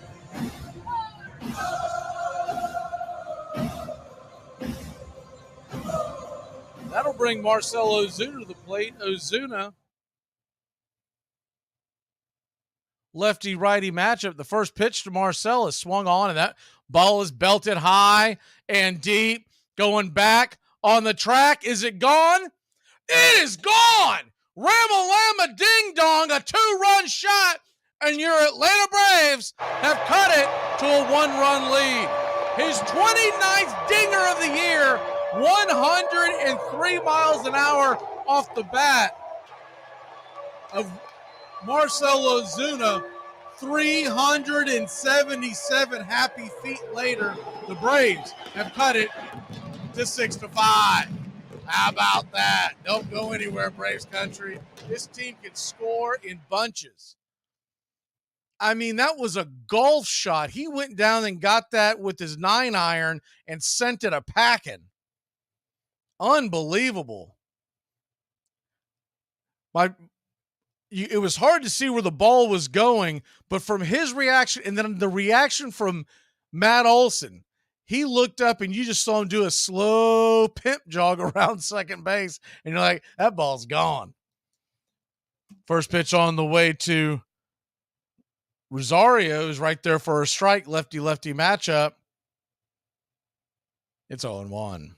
The 0-1 pitch, down and away, 1-1. Marcell Ozuna, I don't know why it took him so long, but ever since they put him in that 5-hole, man, this offense has been chugging. The 1-1 pitch, down and away, 2-1. So a 2-1 count to Eddie. Standing on deck, TDA Travis d'Arnaud. The 2-1, swing and a miss. Came out of his shoes on one that was fading off the plate. We'll do it again at 2-2.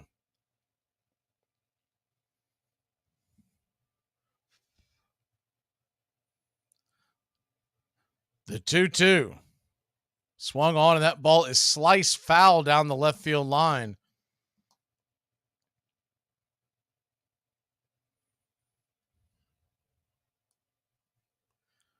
Braves trail by just 1 now.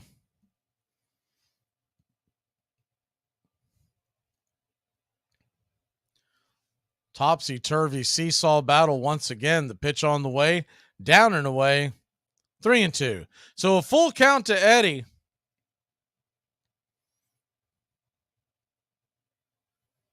The 3-2 pitch, swung on, just got a piece of that. Maybe a stitch or two to bang it off the plate. Foul, we'll do it again.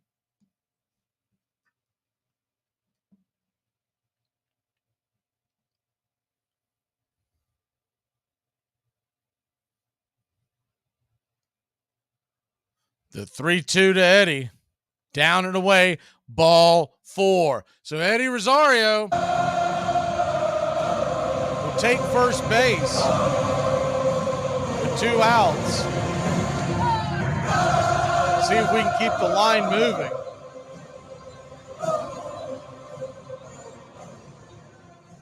That'll bring up Travis d'Arnaud. Man, is he due. d'Arnaud has been sitting on number 9 for quite some time. Travis d'Arnaud, lefty-righty matchup. They will make that pitching change. I thought that could be coming, and they're going to bring the Sidewinder Rogers in.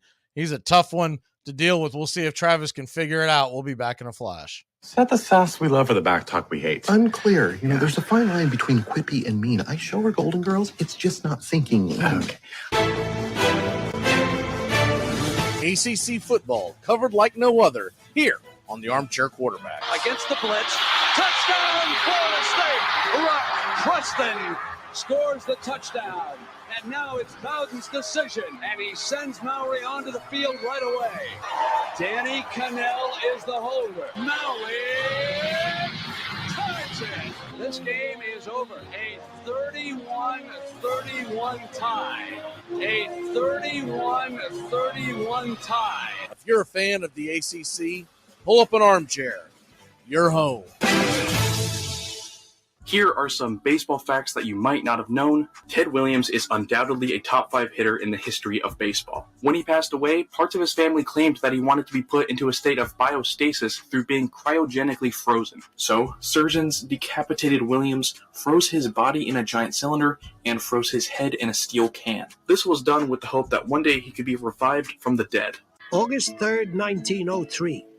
To the editor, it makes sense to teach a child to play chess. But what is the point of a crazy game like baseball? Here in educated America, adults play baseball. They run after a leather ball like children. I want my boy to grow up to be a mensch, not a wild American runner.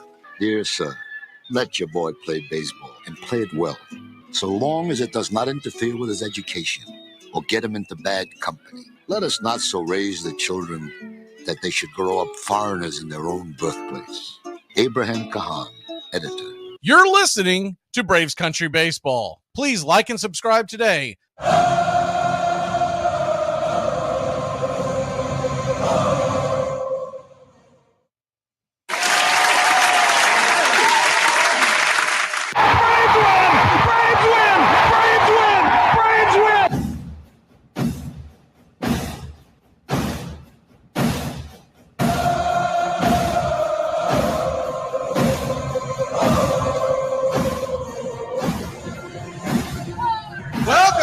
Braves country. First pitch on the way.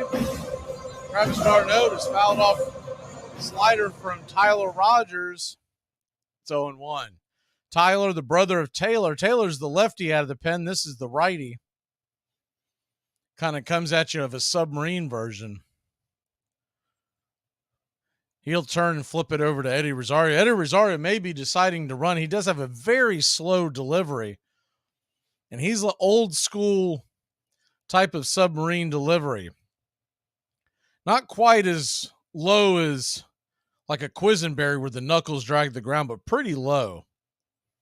The 0-1 pitch swung on. That ball's hit up the middle into the teeth of the defense. They were playing Travis to pull, and that will end the inning. 4-3 put out, but not before your Atlanta Braves have cut it to 1. We'll be back in a flash here on Braves Country Baseball. Let me sum it up. Twitter is stupid, and Instagram is Twitter for people who can't read. To protect his family from disaster, Steve used his camera phone. Done. By taking pictures of his important documents, Steve can always have them stored online. Learn more simple disaster prep tips at ready.gov. A message from FEMA and the Ad Council. This year, choose a yogurt that's right for you. With 2 grams of sugar per 5.3-ounce serving, Too Good Greek yogurt is too good to be true. So Delicious dairy-free yogurt and Silk yogurt alternatives are delicious plant-based swaps you can enjoy by the spoon or add to recipes. Oikos 000 yogurt and Light and Fit yogurt are tasty, non-fat yogurt options. So many flavors, varieties, and possibilities. Elevate any recipe and your everyday with yogurt. Braves Country today. We're talking Southern sports. We go live 3 to 5 weekdays right here on WQEE. Braves Country today, Southern sports talk with the voice of Braves Country baseball, Mac Magee. Joined every day from sports analysts from all over Braves Country, talking college football, the NFL, Major League Baseball, and what's trending in the world of sports. Braves Country today. We go live 3 to 5 weekdays right here on WQEE. The magnitude of the conspiracy stunned the baseball world. The Louisville Grays suspended the accused players, who claimed they had only done it because their owners had failed to pay them their wages. Devlin was brought before National League President William Hulbert. Devlin was in tears. Hulbert was in tears. I saw Hulbert take a $50 bill and press it into the palm of the prostrate player. And then I heard him say, "That's what I think of you personally. Damn you, Devlin, you are dishonest. You have sold a game, and I can't trust you. Now go and let me never see your face again, for your act will not be condoned so long as I live. Albert Goodwill Spaulding." Welcome back to Braves Country Baseball. Your Atlanta Braves trail by just 1 now.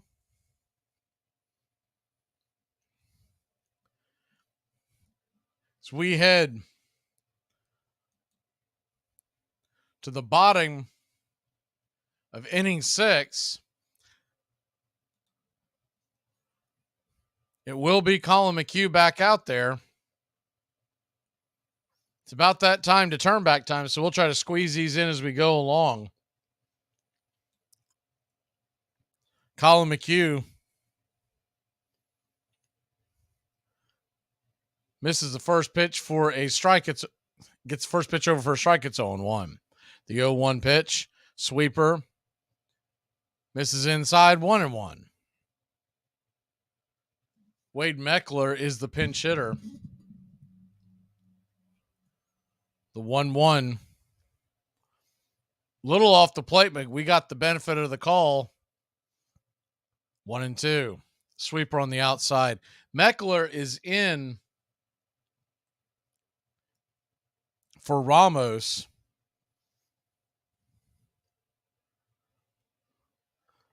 The 1-2 pitch misses. 2-2.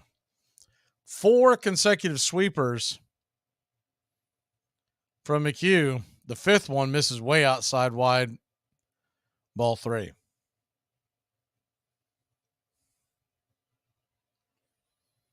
So a 3-2 count. Pitch on the way. Nowhere near the zone. Ball 4. Colin McHugh walks the leadoff runner, and here we go. On this date in 1952, the Brooklyn Dodgers set the National League mark for consecutive games with the double play when they complete a twin killing in their 23rd straight contest. A 10-5 loss to Chicago at Wrigley Field as the first pitch on the way is push bunted over towards the pitcher's mound to the first base side. McHugh picks it up, flips it to first. Meckler makes it down to second. It's a 1-3 putout, and there's one away. Giants will play small ball. They'll try to get any kind of lead that they can push and get it towards the back end of this game where they've got very good back end of the bullpen to get it to Duvall.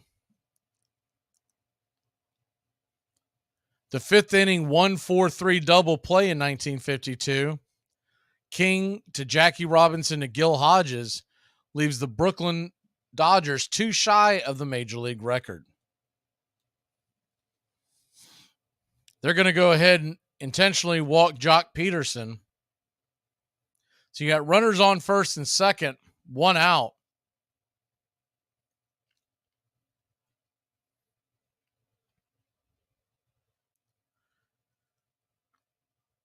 And coming to the plate now, after walking Peterson, who, by the way, was pinch hitting for Matos, is Austin Slater. So righty-righty matchup. Slater digs in. First pitch on the way is right there at the knees. First strike, it's 0-1. On this date, 1978, Joe Morgan hits his 200th home run when he goes deep off of Mike Krukow in the third inning of the Reds' 5-1 loss to the Cubs at Riverfront Stadium. 0-1 from McHugh is a little high, 1-1. The Cincinnati Reds second baseman becomes the first major leaguer to reach the milestone, having also stolen 500 bases. That was in 1978. The 1-1 pitch, sweeper misses wide again. It's 2-1. On this date in 2005 in Giants history, San Francisco Giant Jeff Kent becomes the first player to hit 300 home runs as a second baseman. Pitch on the way, swung on and fouled away. Evens up the count at 2-2.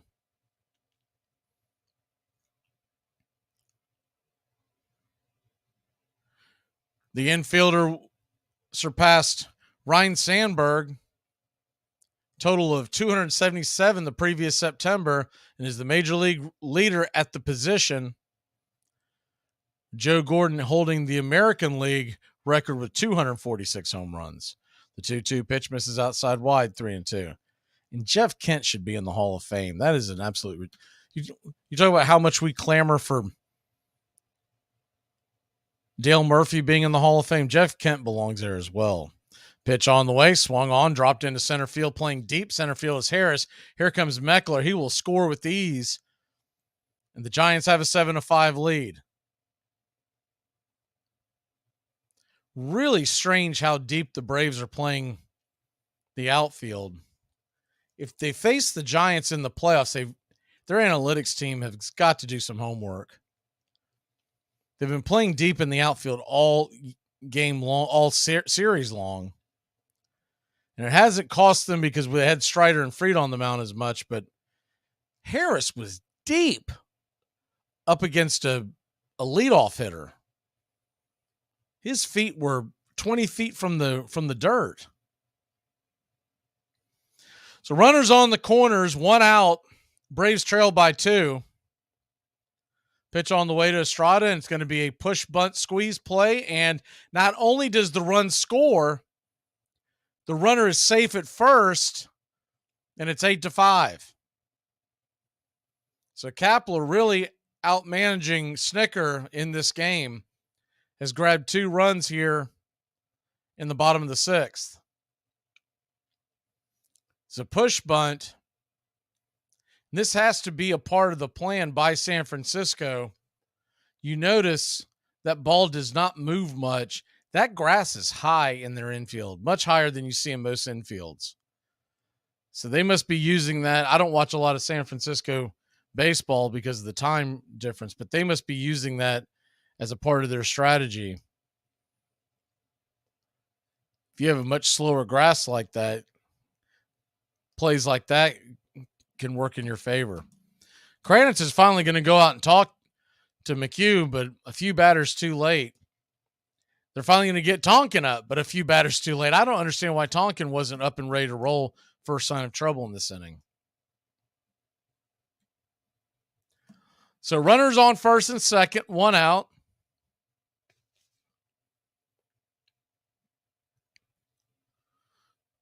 The first pitch on the way is another sweeper, nowhere near the zone. It's 1-0. And this is a relevant turn back time.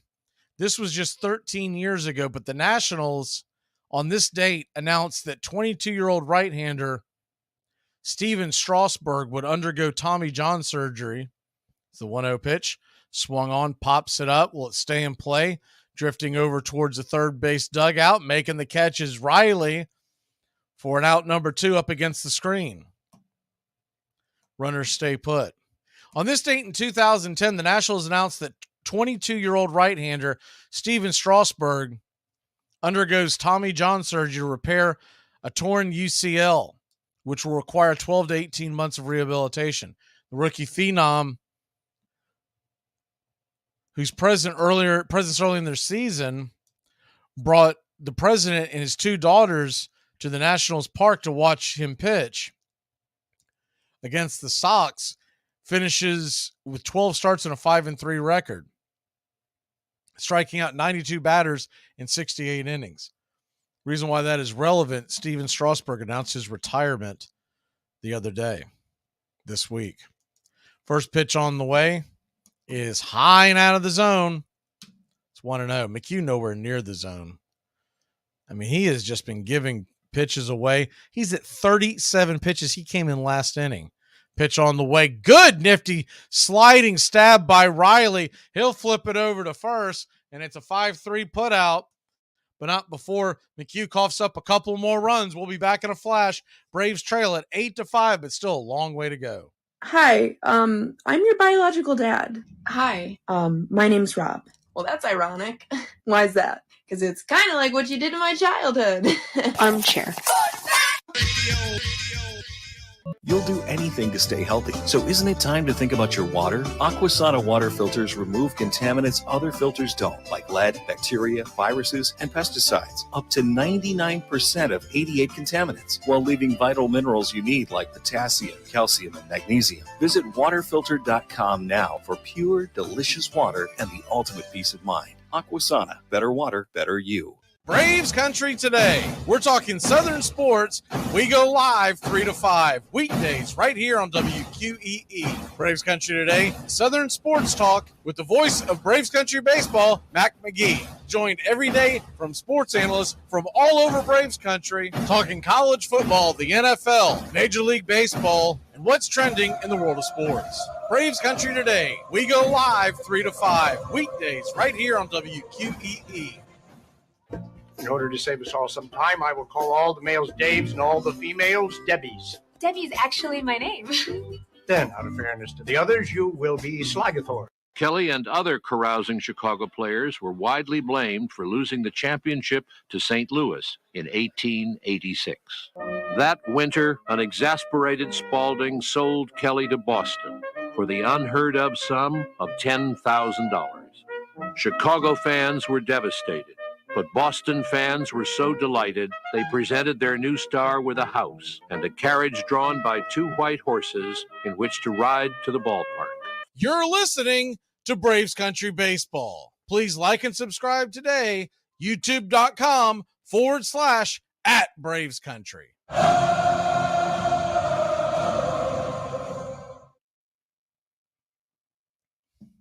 Welcome back to Braves Country Baseball.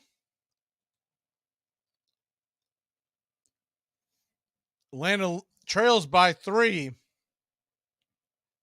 We'll have Orlando Arcia, Nicky Lopez, and Ronald Acuna Jr. leading off this inning. Looks like they will stick with Rogers. First pitch on the way to Orlando is inside, well inside. Called for a strike. It's 0-1.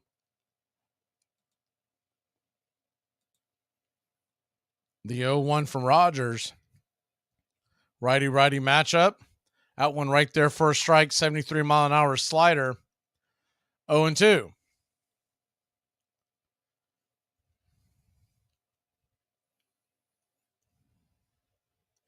The 0-2.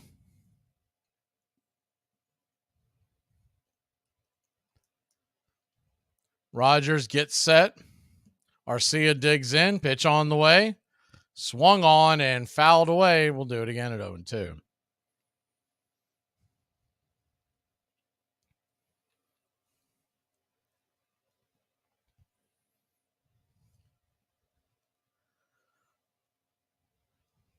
Braves trail by 3. Top of the 7th inning. The 0-2 pitch banged off the plate, foul. We'll do it again. Then get some momentum going here. You'd like to get to the Giants before they get to the bullpen. Back of the bullpen, Camino Duvall, who throws into the triple digits. He has been known to cough up a lead or two. The 0-2 pitch, way outside wide. He did call that one a ball. 1-2. He has two main pitches that he sticks with. They call it the sinker, but it's basically a two-seam slow fastball that comes in about 84 miles, 83, 84 miles an hour. As that one misses high in the zone, it's 2-2. And then he'll go back and forth with that in the slider that comes in around 73. So when he throws that frisbee in there, as the 2-2 pitch swung on, grounded over to third, has plenty of time with Arcia running. He'll be out by a mile, 5-3 put out if you're scoring at home. But that's how he tries to keep guys off balance. He's going back and forth between the 73-mile-an-hour slider and then sneak that 83. When you combine that with his delivery, the 83 it pops, it jumps on you much quicker. First pitch on the way to Nicky Lopez. Slider misses for a ball. It's 1-0.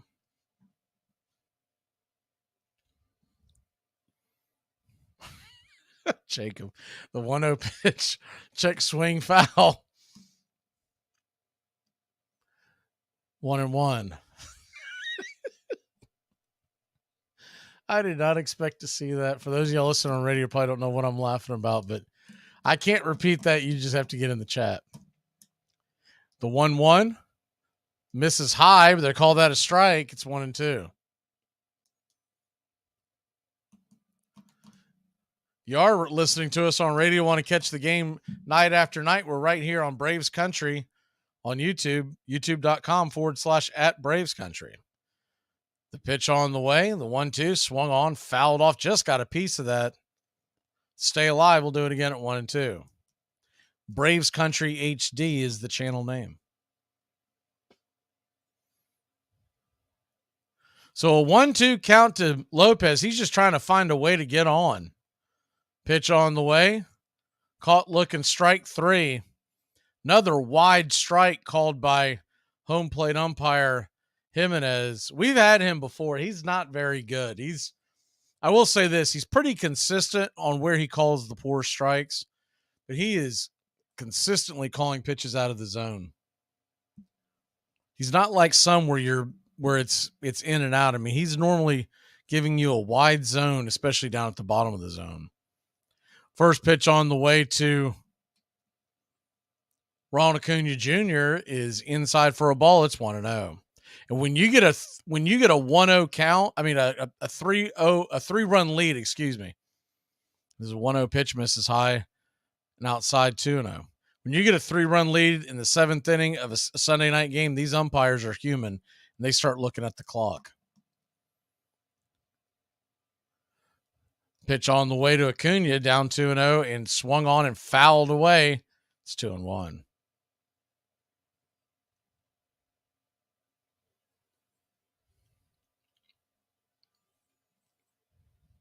The 2-1. Rogers lets it go off the plate wide. Did not call that one a strike. It's 3-1. I wouldn't be too concerned with the Orioles, to be honest with you. Not in a playoff series. The 3-1 pitch swung on, grounded into a soft grounder over to short, and it's a 6-3 putout. Cunha down again. We'll be back in a flash here on Braves Country. Oh no. What? Oh boy. This isn't my bad, guys. Oh my God, Rafi! Get out of here. Go. No, it's okay. It's okay. Here are some baseball facts that you might not have known. There have been 4 times where a player to be named later was themselves. For example, in 2005, John McDonald was traded from the Blue Jays to the Tigers for a player to be named later. 4 months later, the trade was completed when McDonald was reacquired by the Blue Jays as the player to be named later. Hey, Braves Country. Braves Country HD is bringing you Braves Country Baseball. Braves Country comes to you every Tuesday night and Friday night, and 2 bonus games every week. Hi, I'm Mac Magee, and we'll be bringing you play-by-play, pitch-by-pitch of your Atlanta Braves. It's free to listen. Please like and subscribe. YouTube.com/@Braves Country. Braves Country Baseball for the fans, by the fans. Sunday would come and the little park would be packed way before game time. Everybody wanting to see the great Rube Waddell pitch. Nowhere to be found. Manager'd be having a fit. And then just a few minutes before the game time, there'd be a commotion in the grandstand. You'd hear people laughing and yelling, "Here comes Rube! Here comes Rube!" And there he'd come right through the stands. He'd jump down onto the field, cut across the infield, the clubhouse, taking off his shirt as he went. In about 3 minutes, he never wore any underwear. He'd run back out in uniform and yell, "All right, let's get him." Sam Crawford. You're listening to Braves Country Baseball on Braves Country HD. Please like and subscribe today. YouTube.com/@Braves Country.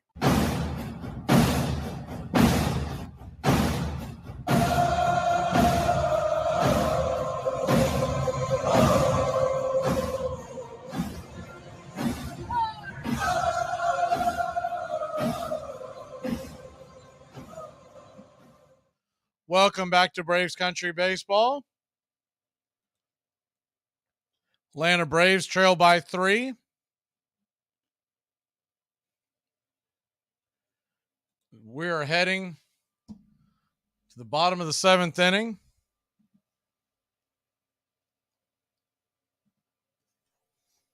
We hit the wrong button, so we'll play the 7th inning stretch, I guess, after this inning.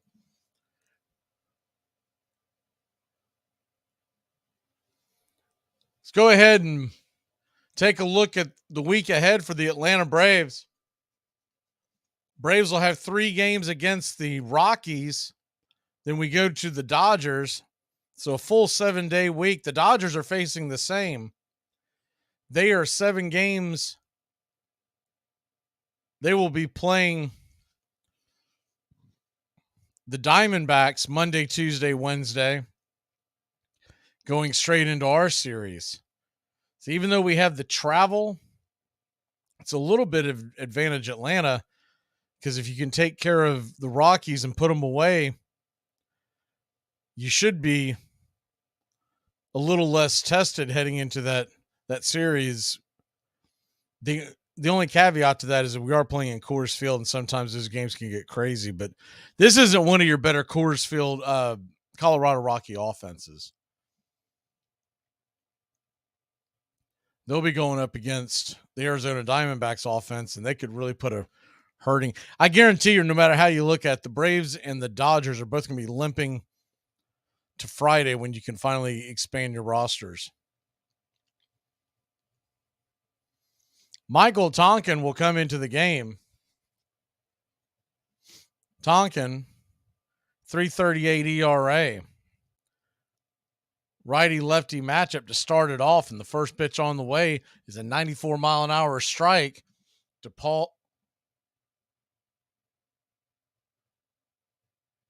Bailey. Patrick Bailey, it's 0-1. The 0-1 pitch swung on and fouled off out of play. It's 0-2.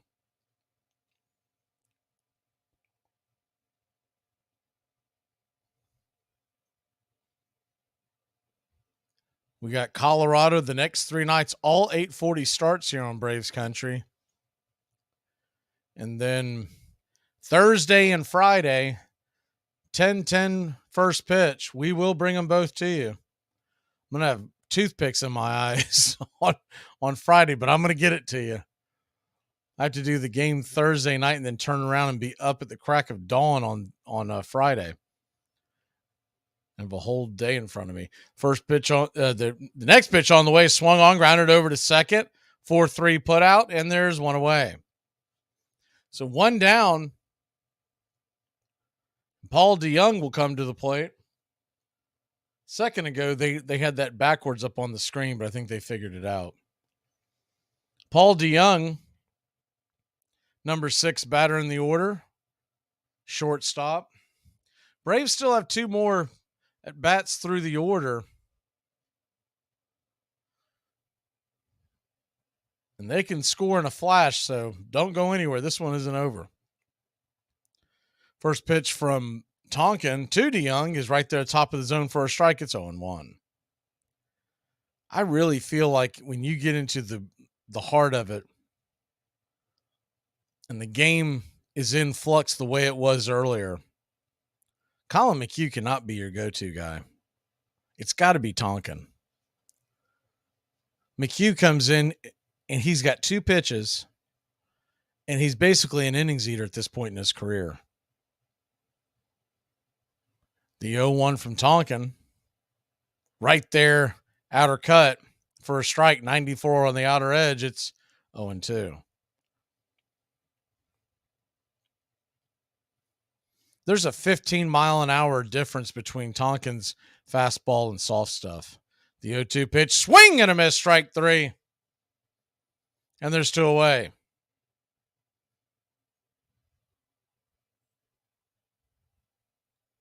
And I know they're soft on McHugh, but my God, if he's on the October roster, we've got problems.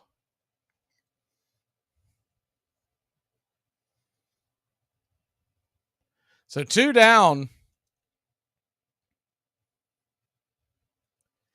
And Meckler will come back to the plate. Meckler takes the first pitch inside for a ball. It's 1-0.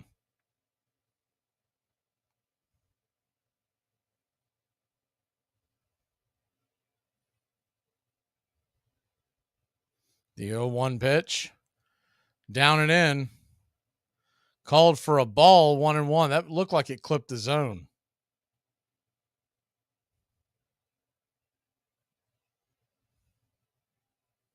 The 1-1, swing and pops it up. 1-2. I'd rather see Ben Heller come back up at this point. I mean, every time McHugh comes in, I know he's popular in the clubhouse and the coaches love him, but make him a coach. The 1-2 pitch, caught looking, strike 3. Tonkin comes in and sits the side down, 1-2-3. We'll be back at a flash here on Braves Country. Sit sharp. I'm not playing your stupid game. Hey, Braves Country. Braves Country HD is bringing you Braves Country Baseball. Braves Country comes to you every Tuesday night and Friday night and 2 bonus games every week. Hi, I'm Mac Magee. We'll be bringing you play-by-play, pitch-by-pitch of your Atlanta Braves. It's free to listen. Please like and subscribe. YouTube.com/@Braves Country. Braves Country Baseball for the fans, by the fans.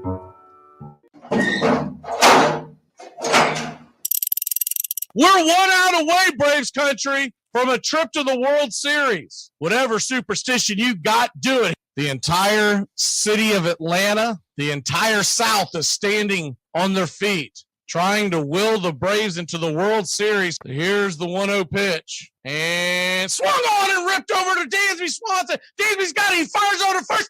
Baby, sound the trumpets. Do the chop through the streets. Your Atlanta Braves are headed to the 2021 World Series. Oh, baby. Enjoy sun-drenched days, epic stays, and plenty of room to roam in Greater Fort Lauderdale. Our hotels, attractions, and restaurants have taken the Visit Lauderdale's Safe and Clean pledge so you can relax and explore with confidence. When you're ready for that well-deserved staycation, our 23 miles of golden beaches await. Find wide-open spaces to hike, bike, kayak, and paddleboard. Visit your favorite attractions, then dine out in style on waterfront patios. Learn more at sunny.org. The batter has only a few thousandths of a second to decide to hit the ball.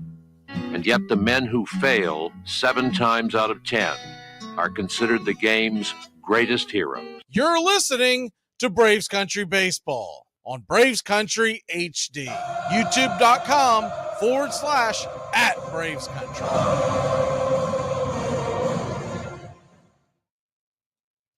Welcome back to Braves Country Baseball.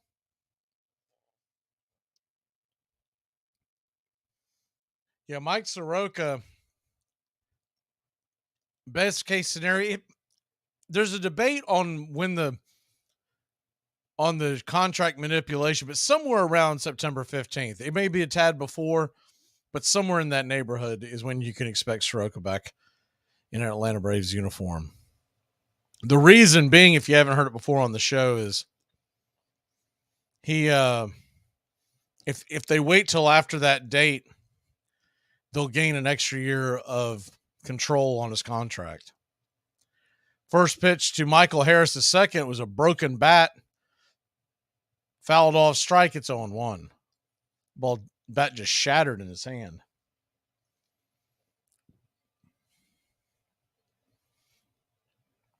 Michael Harris, who really had a great night on Friday, has been scuffling ever since. The 0-1 pitch swung on and fouled back. It's 0-2.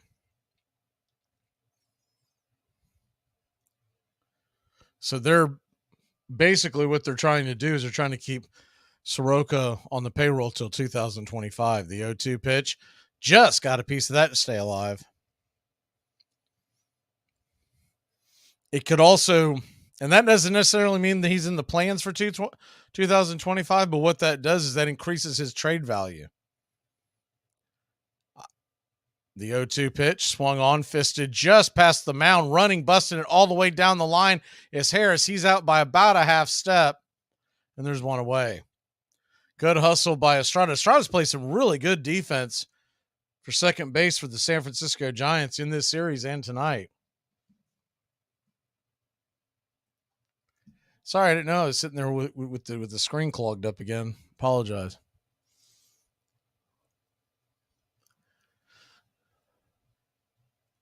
So one down, and that'll bring Riley to the plate. Riley takes the first pitch. It's a wide strike one, 0-1.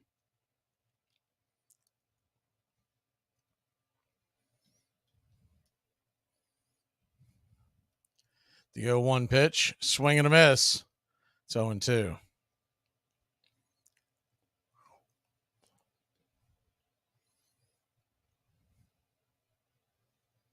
I think that Almonte kid would be 55, 56 years old by now, wouldn't he?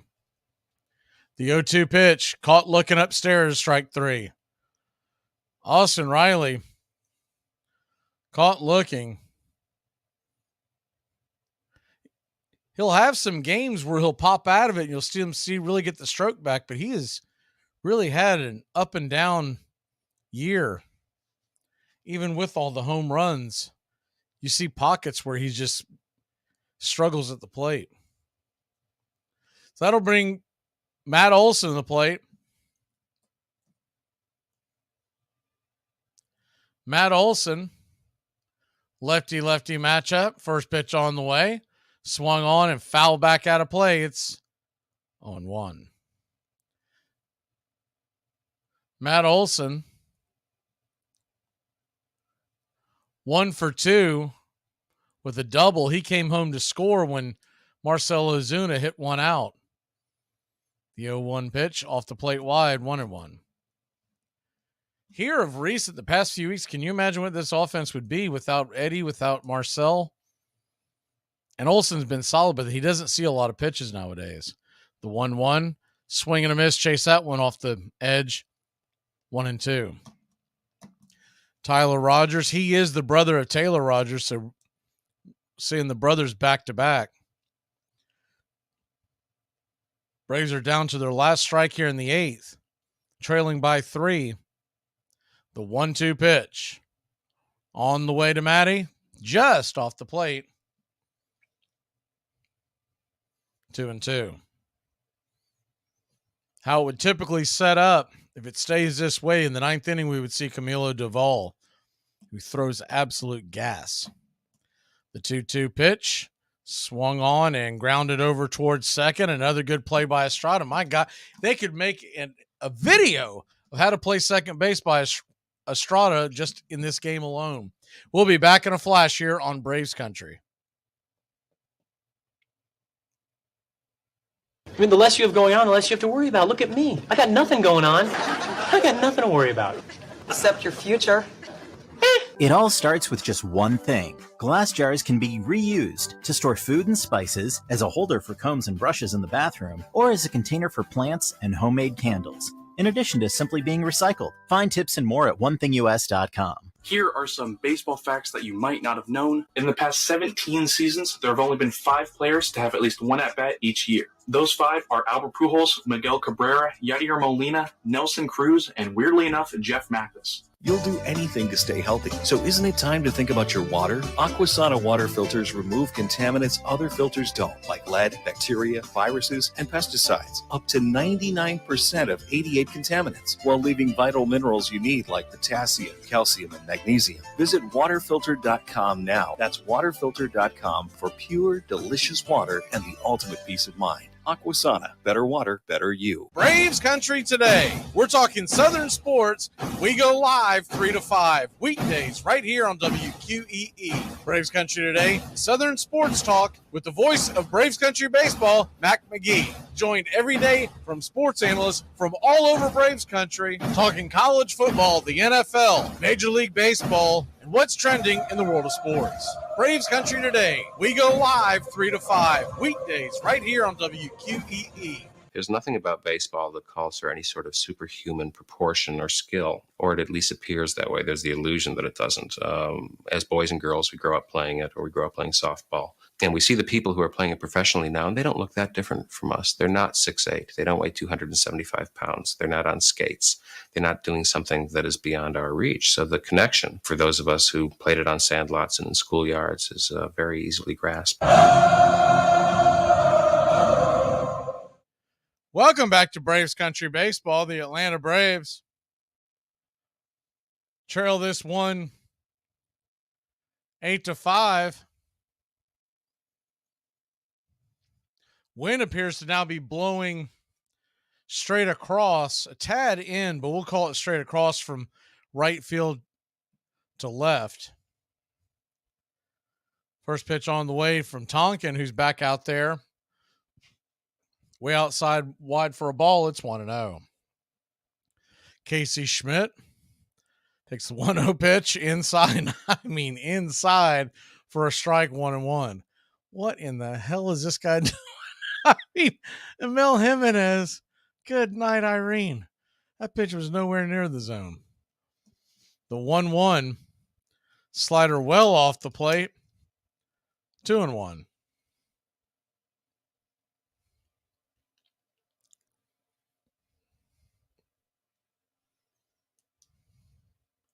The 2-1 pitch.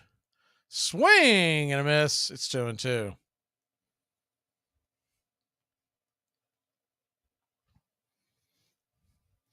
So a 2-2 count. Tonkin comes set and lets it go. 93 miles an hour inside. Ball 3, though it was a touch closer than the one that he called for the strike. So a full count now. 3-2. Schmidt stands in. Caught looking strike 3. He got caught watching the paint dry. Schmidt is jumping up and down, but that ball was definitely on the zone. I will say this, it might have messed with his perception because if the other pitch was a strike, then that pitch would have been well off the plate. Snicker's going to come out and make a pitching change. Little odd, trailing by 3, and now he's playing manager. Okay. All right. I see you, Snicker. We'll be back in a flash. Our football team, some aspects look like we're really ready to play. A couple of other aspects look like we just got off Willie Nelson's tour bus. It all starts with just one thing. When recycling, rinse out jars and cans, and avoid recycling wax paper or paper soiled with food. This will reduce recycling contamination. Find tips and more at onethingus.com. What's your one thing?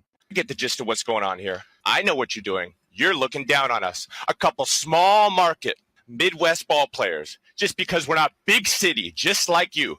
Mr. New York City, Mr. National Television Star, with your Fifth Avenue ties and your crisp pocket squares, your tailored suits and your polished shoes, and your hair, your perfectly coiffed Broadway hair.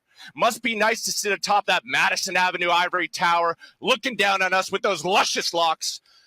Not everyone can be the next Roger Peckinpah. You should be ashamed of yourself. You're a disgrace. Armchair. Before the 1934 season began, Dizzy announced that he and his younger brother Paul, whom the press insisted on calling Daffy, would together win 45 to 50 games. They did. Dizzy won 30 and Paul won 19. Brother Jerome, better known as Dizzy. This is my brother Paul Dean, better known as Daffy. We're both full of ambition against those Tigers. The Cardinals faced the Detroit Tigers in the 1934 World Series. In the fourth game, Dizzy Dean, running to second, was hit in the head with a ball fielded by the shortstop. Rogel, in throwing to first, struck the Dean squarely in the forehead with the ball. The throw knocked Dean senseless, and he was rushed to the hospital. Headlines the next day said, X-rays of Dean's head showed nothing.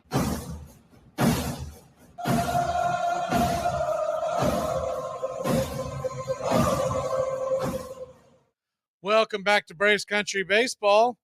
Brad Hand will come in to face Jock Peterson. Lefty-lefty matchup. First pitch is a sweeper well off the plate wide for a ball. It's 1-0.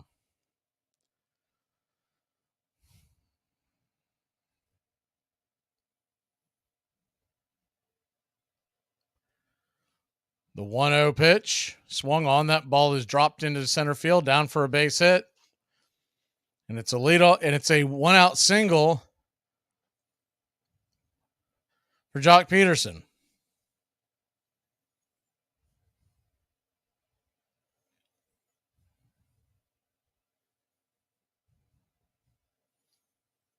Giants 8, Braves 5.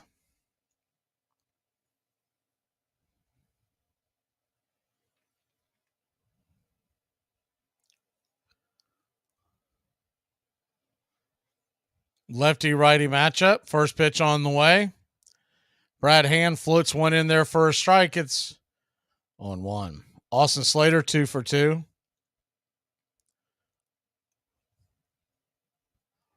Two singles, 2 walks, an RBI, 2 runs. The 0-1 from Hand. Right there for a strike. It's 0-2.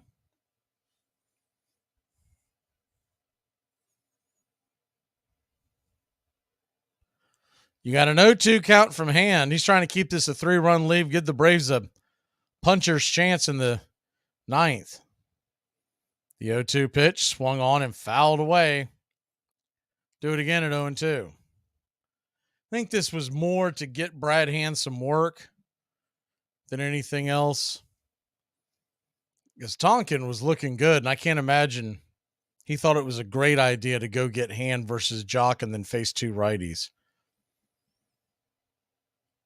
The 0-2 pitch swung on, grounded over to short. It's going to be a 6-4-3. Did he beat it out? He did beat out the double play. The inning will stay alive. Peterson will go ahead to the bench. Slater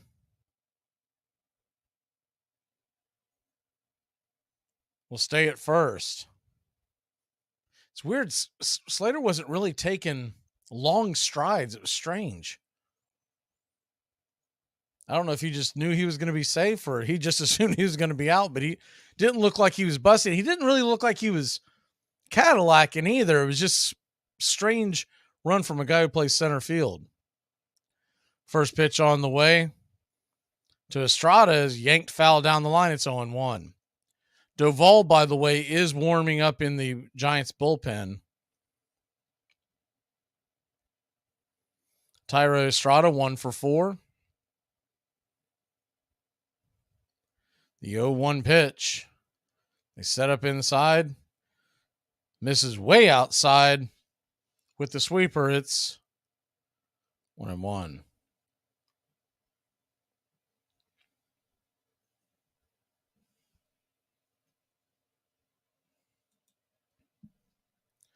The 1-1 pitch. Inside. 2-1.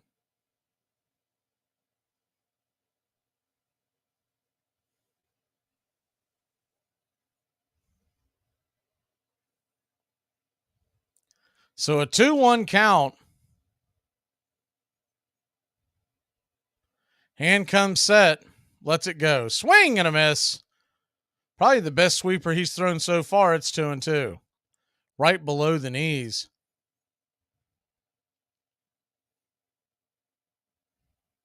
He used to really throw hard back in his day. Now he kind of relies more on touch. The 2-2 to hand. On the way. Caught looking, strike 3. I mean, don't get me wrong. That was another wide strike. Well, we'll take it. We have forgotten to play the 7th inning stretch about 9 times. Maybe this will change our luck. All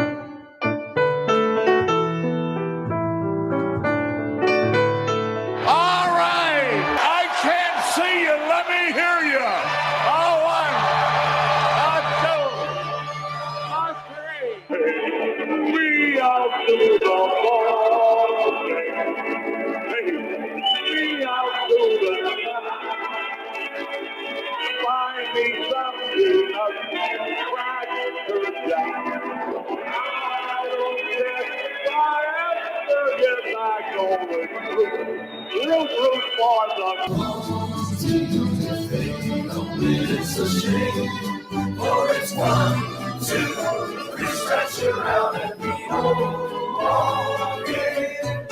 Take me out to the ball game. Take me out with the crowd. Buy me some peanuts and cracker jacks. I don't care if I ever get back. Let me root.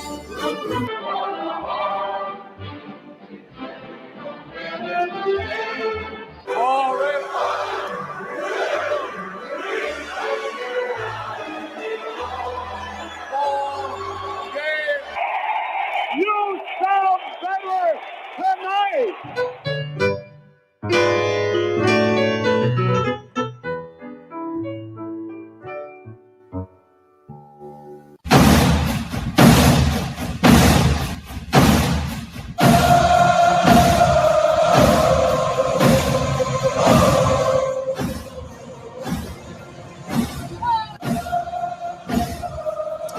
Welcome back.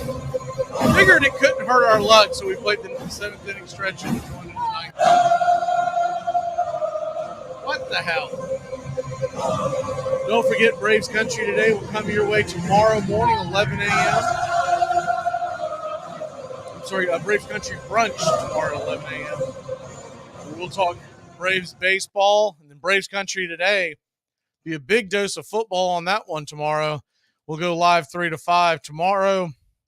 Begins the college football kickoff week, and we'll be doing a lot of predictions on the show. Following week, we'll be doing it for the NFL as college football begins in earnest this week, Thursday night, Florida versus Utah. These games this past weekend, I mean, that was, I don't know what was more dull, that or those pretend NFL games. So here comes Doval, and he throws what is normally, I guess that's his changeup, 99 miles an hour. He normally hits triple digits. There for a strike to Ozuna, it's 0-1.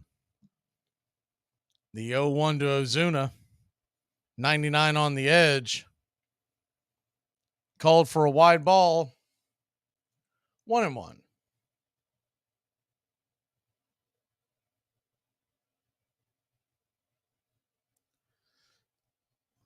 The 1-1 from Doval. Right there, 97. Pulled the string on that one. 1-2.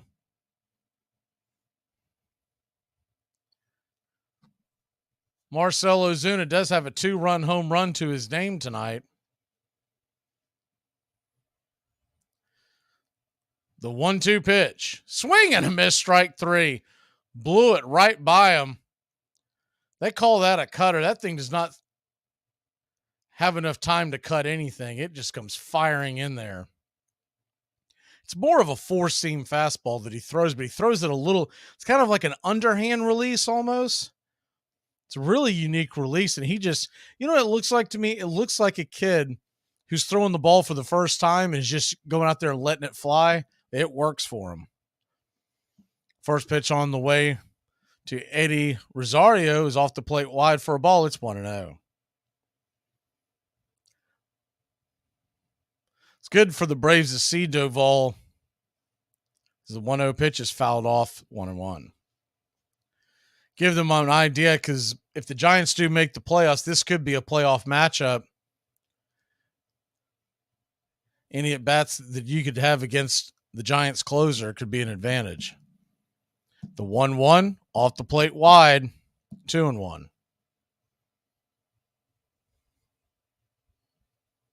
No, Gilbert, the only players that can be on the Braves roster are already on their roster. The 2-1 pitch. Up high for a strike. It's 2-2.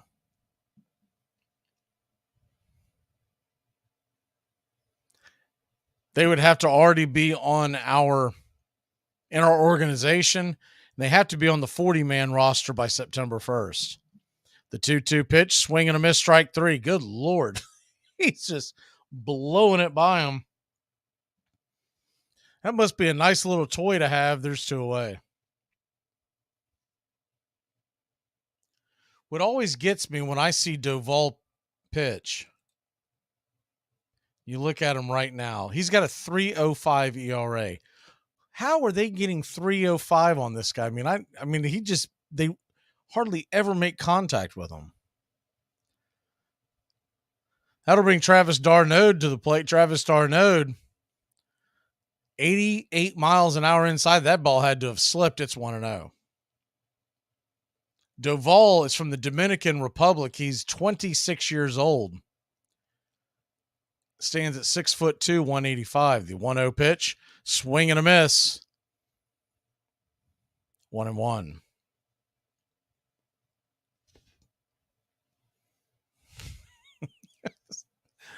Denise.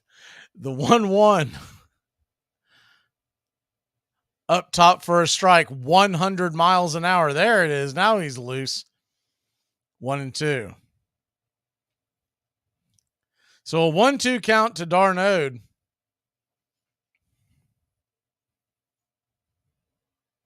D'Arnaud's got to be standing there thinking, this is nothing like catching Colin McHugh. The 1-2 count. Doval going for the save. Steps off for a second. Saying there's something wrong with his pitch comm.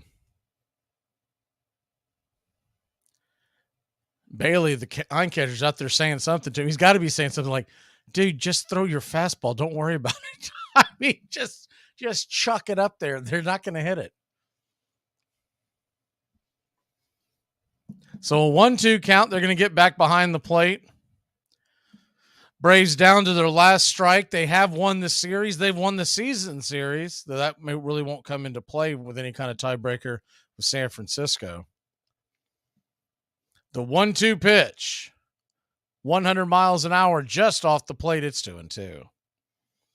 If Travis d'Arnaud can keep it going, it would be Orlando Arcia and then somebody to pinch it for Nicky Lopez. The 2-2. Swing and pops it up. High, deep down the right field line. Just out of play. We'll do it again.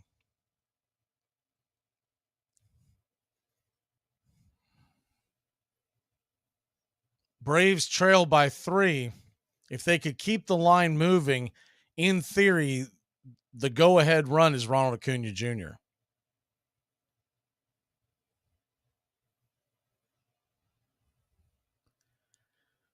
So fans on their feet here in San Francisco.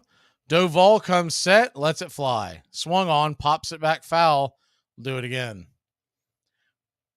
Frisco fans have got to be going, this guy, Darnode, once again, man, he is just dragging these at-bats out.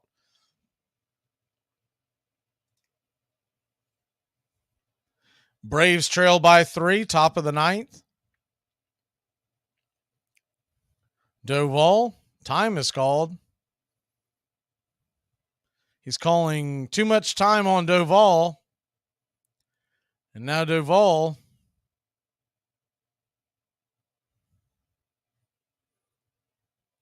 will have a ball put on him. So a 3-2 count. Pitch on the way, swung on, and lined out to short, and that will end the game. So Atlanta Braves drop a tough one, 8-5. They'll fall to just 39 games over 500. And no rest for the weary.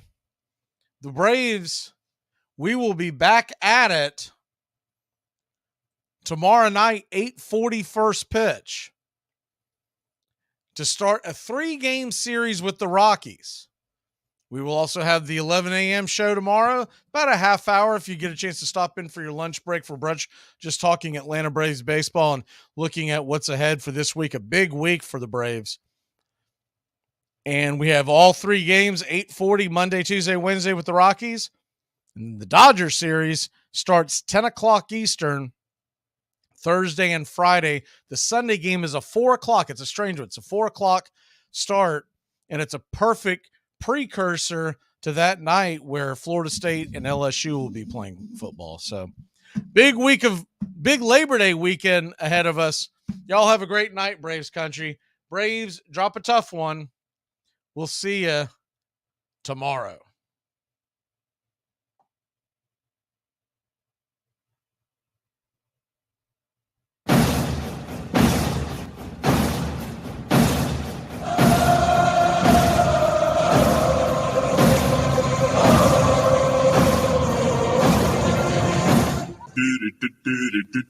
Goodbye, sweetheart, well, it's time to go.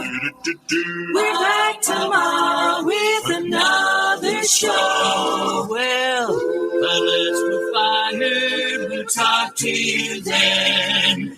Goodbye, sweetheart, goodbye. Goodbye. Guys and gals, it's time to go. We'll see you on the next show. Same back time, same back channel. Thanks for listening to Braves Country Baseball. With Mac Magee, we're proud to bring you year number 3. Braves Country Baseball comes your way Tuesdays and Friday nights and 2 more bonus games for a total of 4 games a week. You can also catch Braves Country, our daily sports talk show. We go live 3 to 5, 99.1 FM WQEE, Metro Atlanta. Other CBS, ESPN, and independent affiliates nationwide, and simulcast on youtube.com/@BravesCountry. Find Braves Country HD today wherever you stream. Your first choice for Southern sports and the deepest bench in sports talk. Something of the 5th of September. Something of the 5th of September. She said a lot that I can't remember. Something of the 5th. Can I get another cigarette, please? Can I get another cigarette, please? Yeah, I know I live to regret it. Just give me another cigarette, please. Can I get another cigarette, please?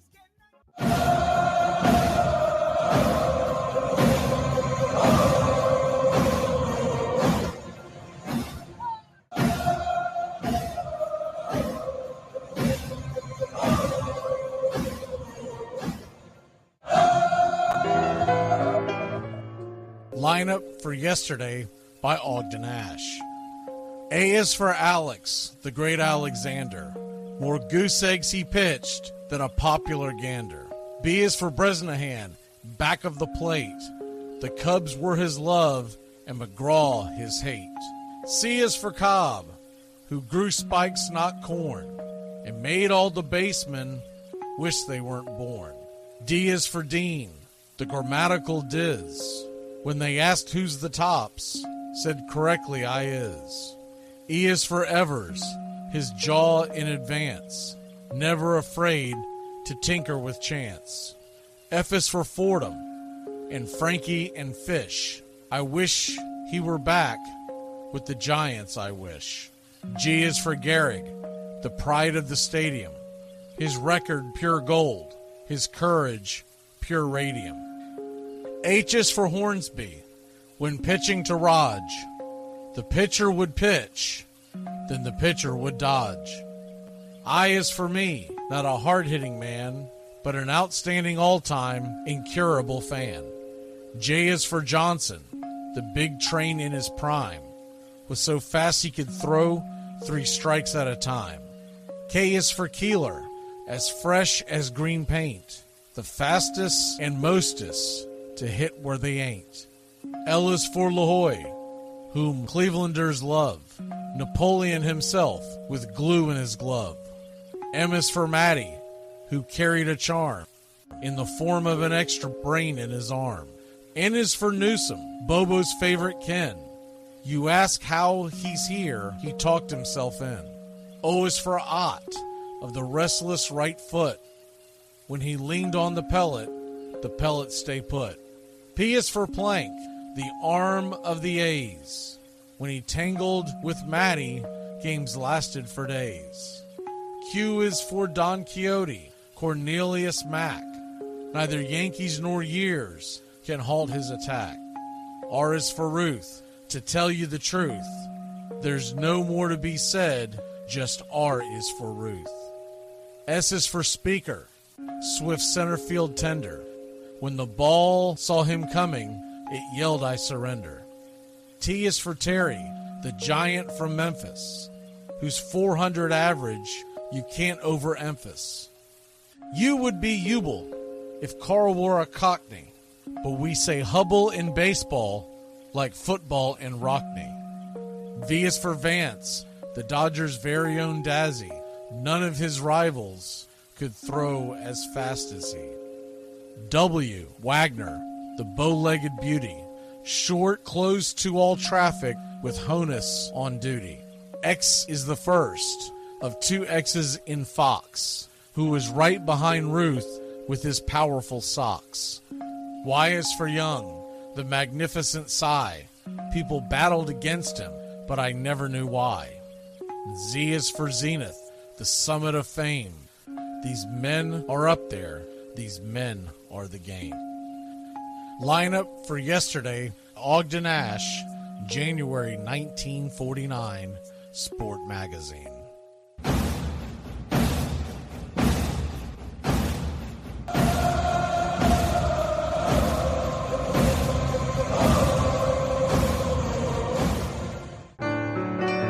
Hey Braves fans, I'm Mac Magee with Braves Country. We'll be right here on the key all year long giving you Braves Country baseball, pitch by pitch, inning by inning of your Atlanta Braves. Make sure to catch Braves Country right here on the key.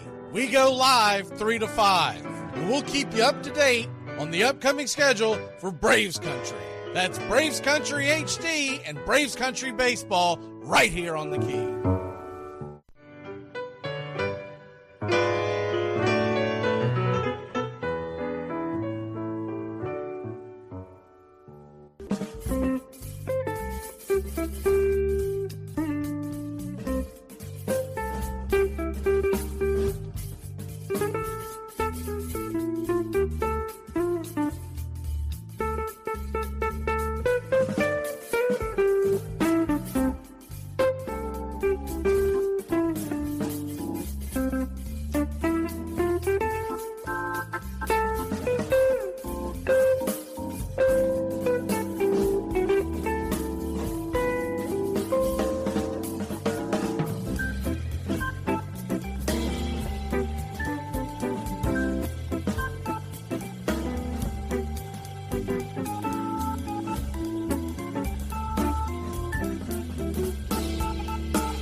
Casey at the Bat by Ernest Lawrence Thayer.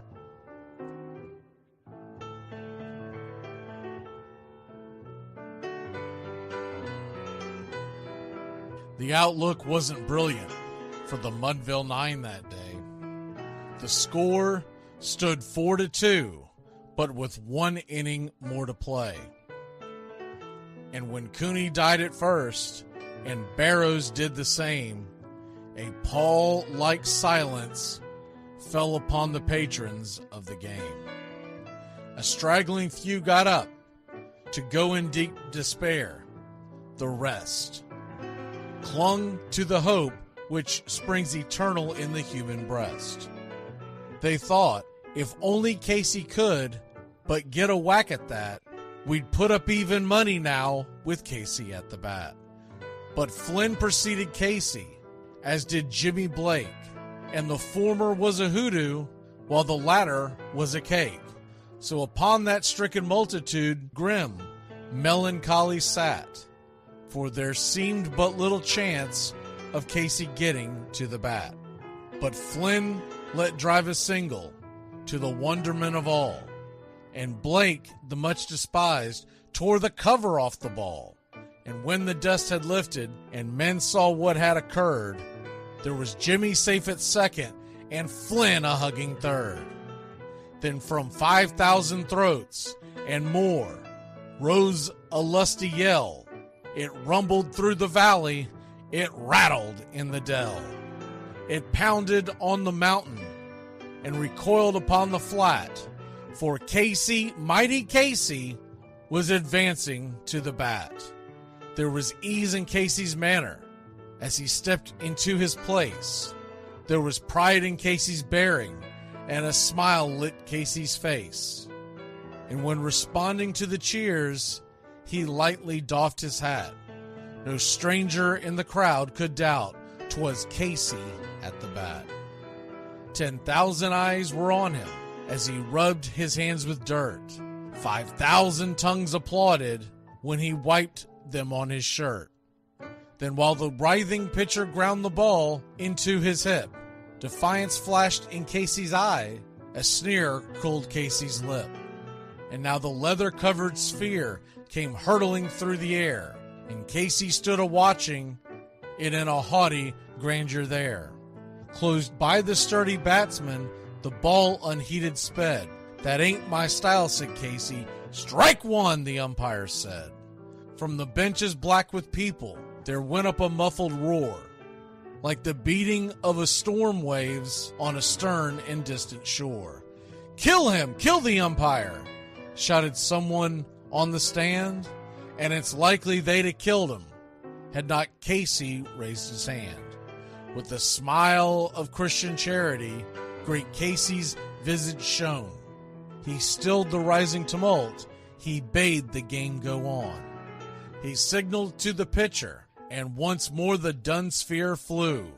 But Casey ignored it, and the umpire said, "Strike two!" "Fraud!" cried the maddened thousands, and echoed answered, "Fraud!" But one scornful look from Casey, and the audience was awed. They saw his face grow stern and cold. They saw his muscles strain. And they knew that Casey wouldn't let that ball go by again. The sneer is from Casey's lip. His teeth are clenched in hate. He pounds with cruel violence his bat upon the plate. And now the pitcher holds the ball, and now he lets it go. And now the air is shattered by the force of Casey's blow. Oh, somewhere in the favored land, the sun is shining bright. The band is playing somewhere, and somewhere hearts are light. And somewhere men are laughing, and somewhere children shout. But there is no joy in Mudville. Mighty Casey has struck out. Casey at the Bat, Ernest Lawrence Thayer, published June 3rd, 1888.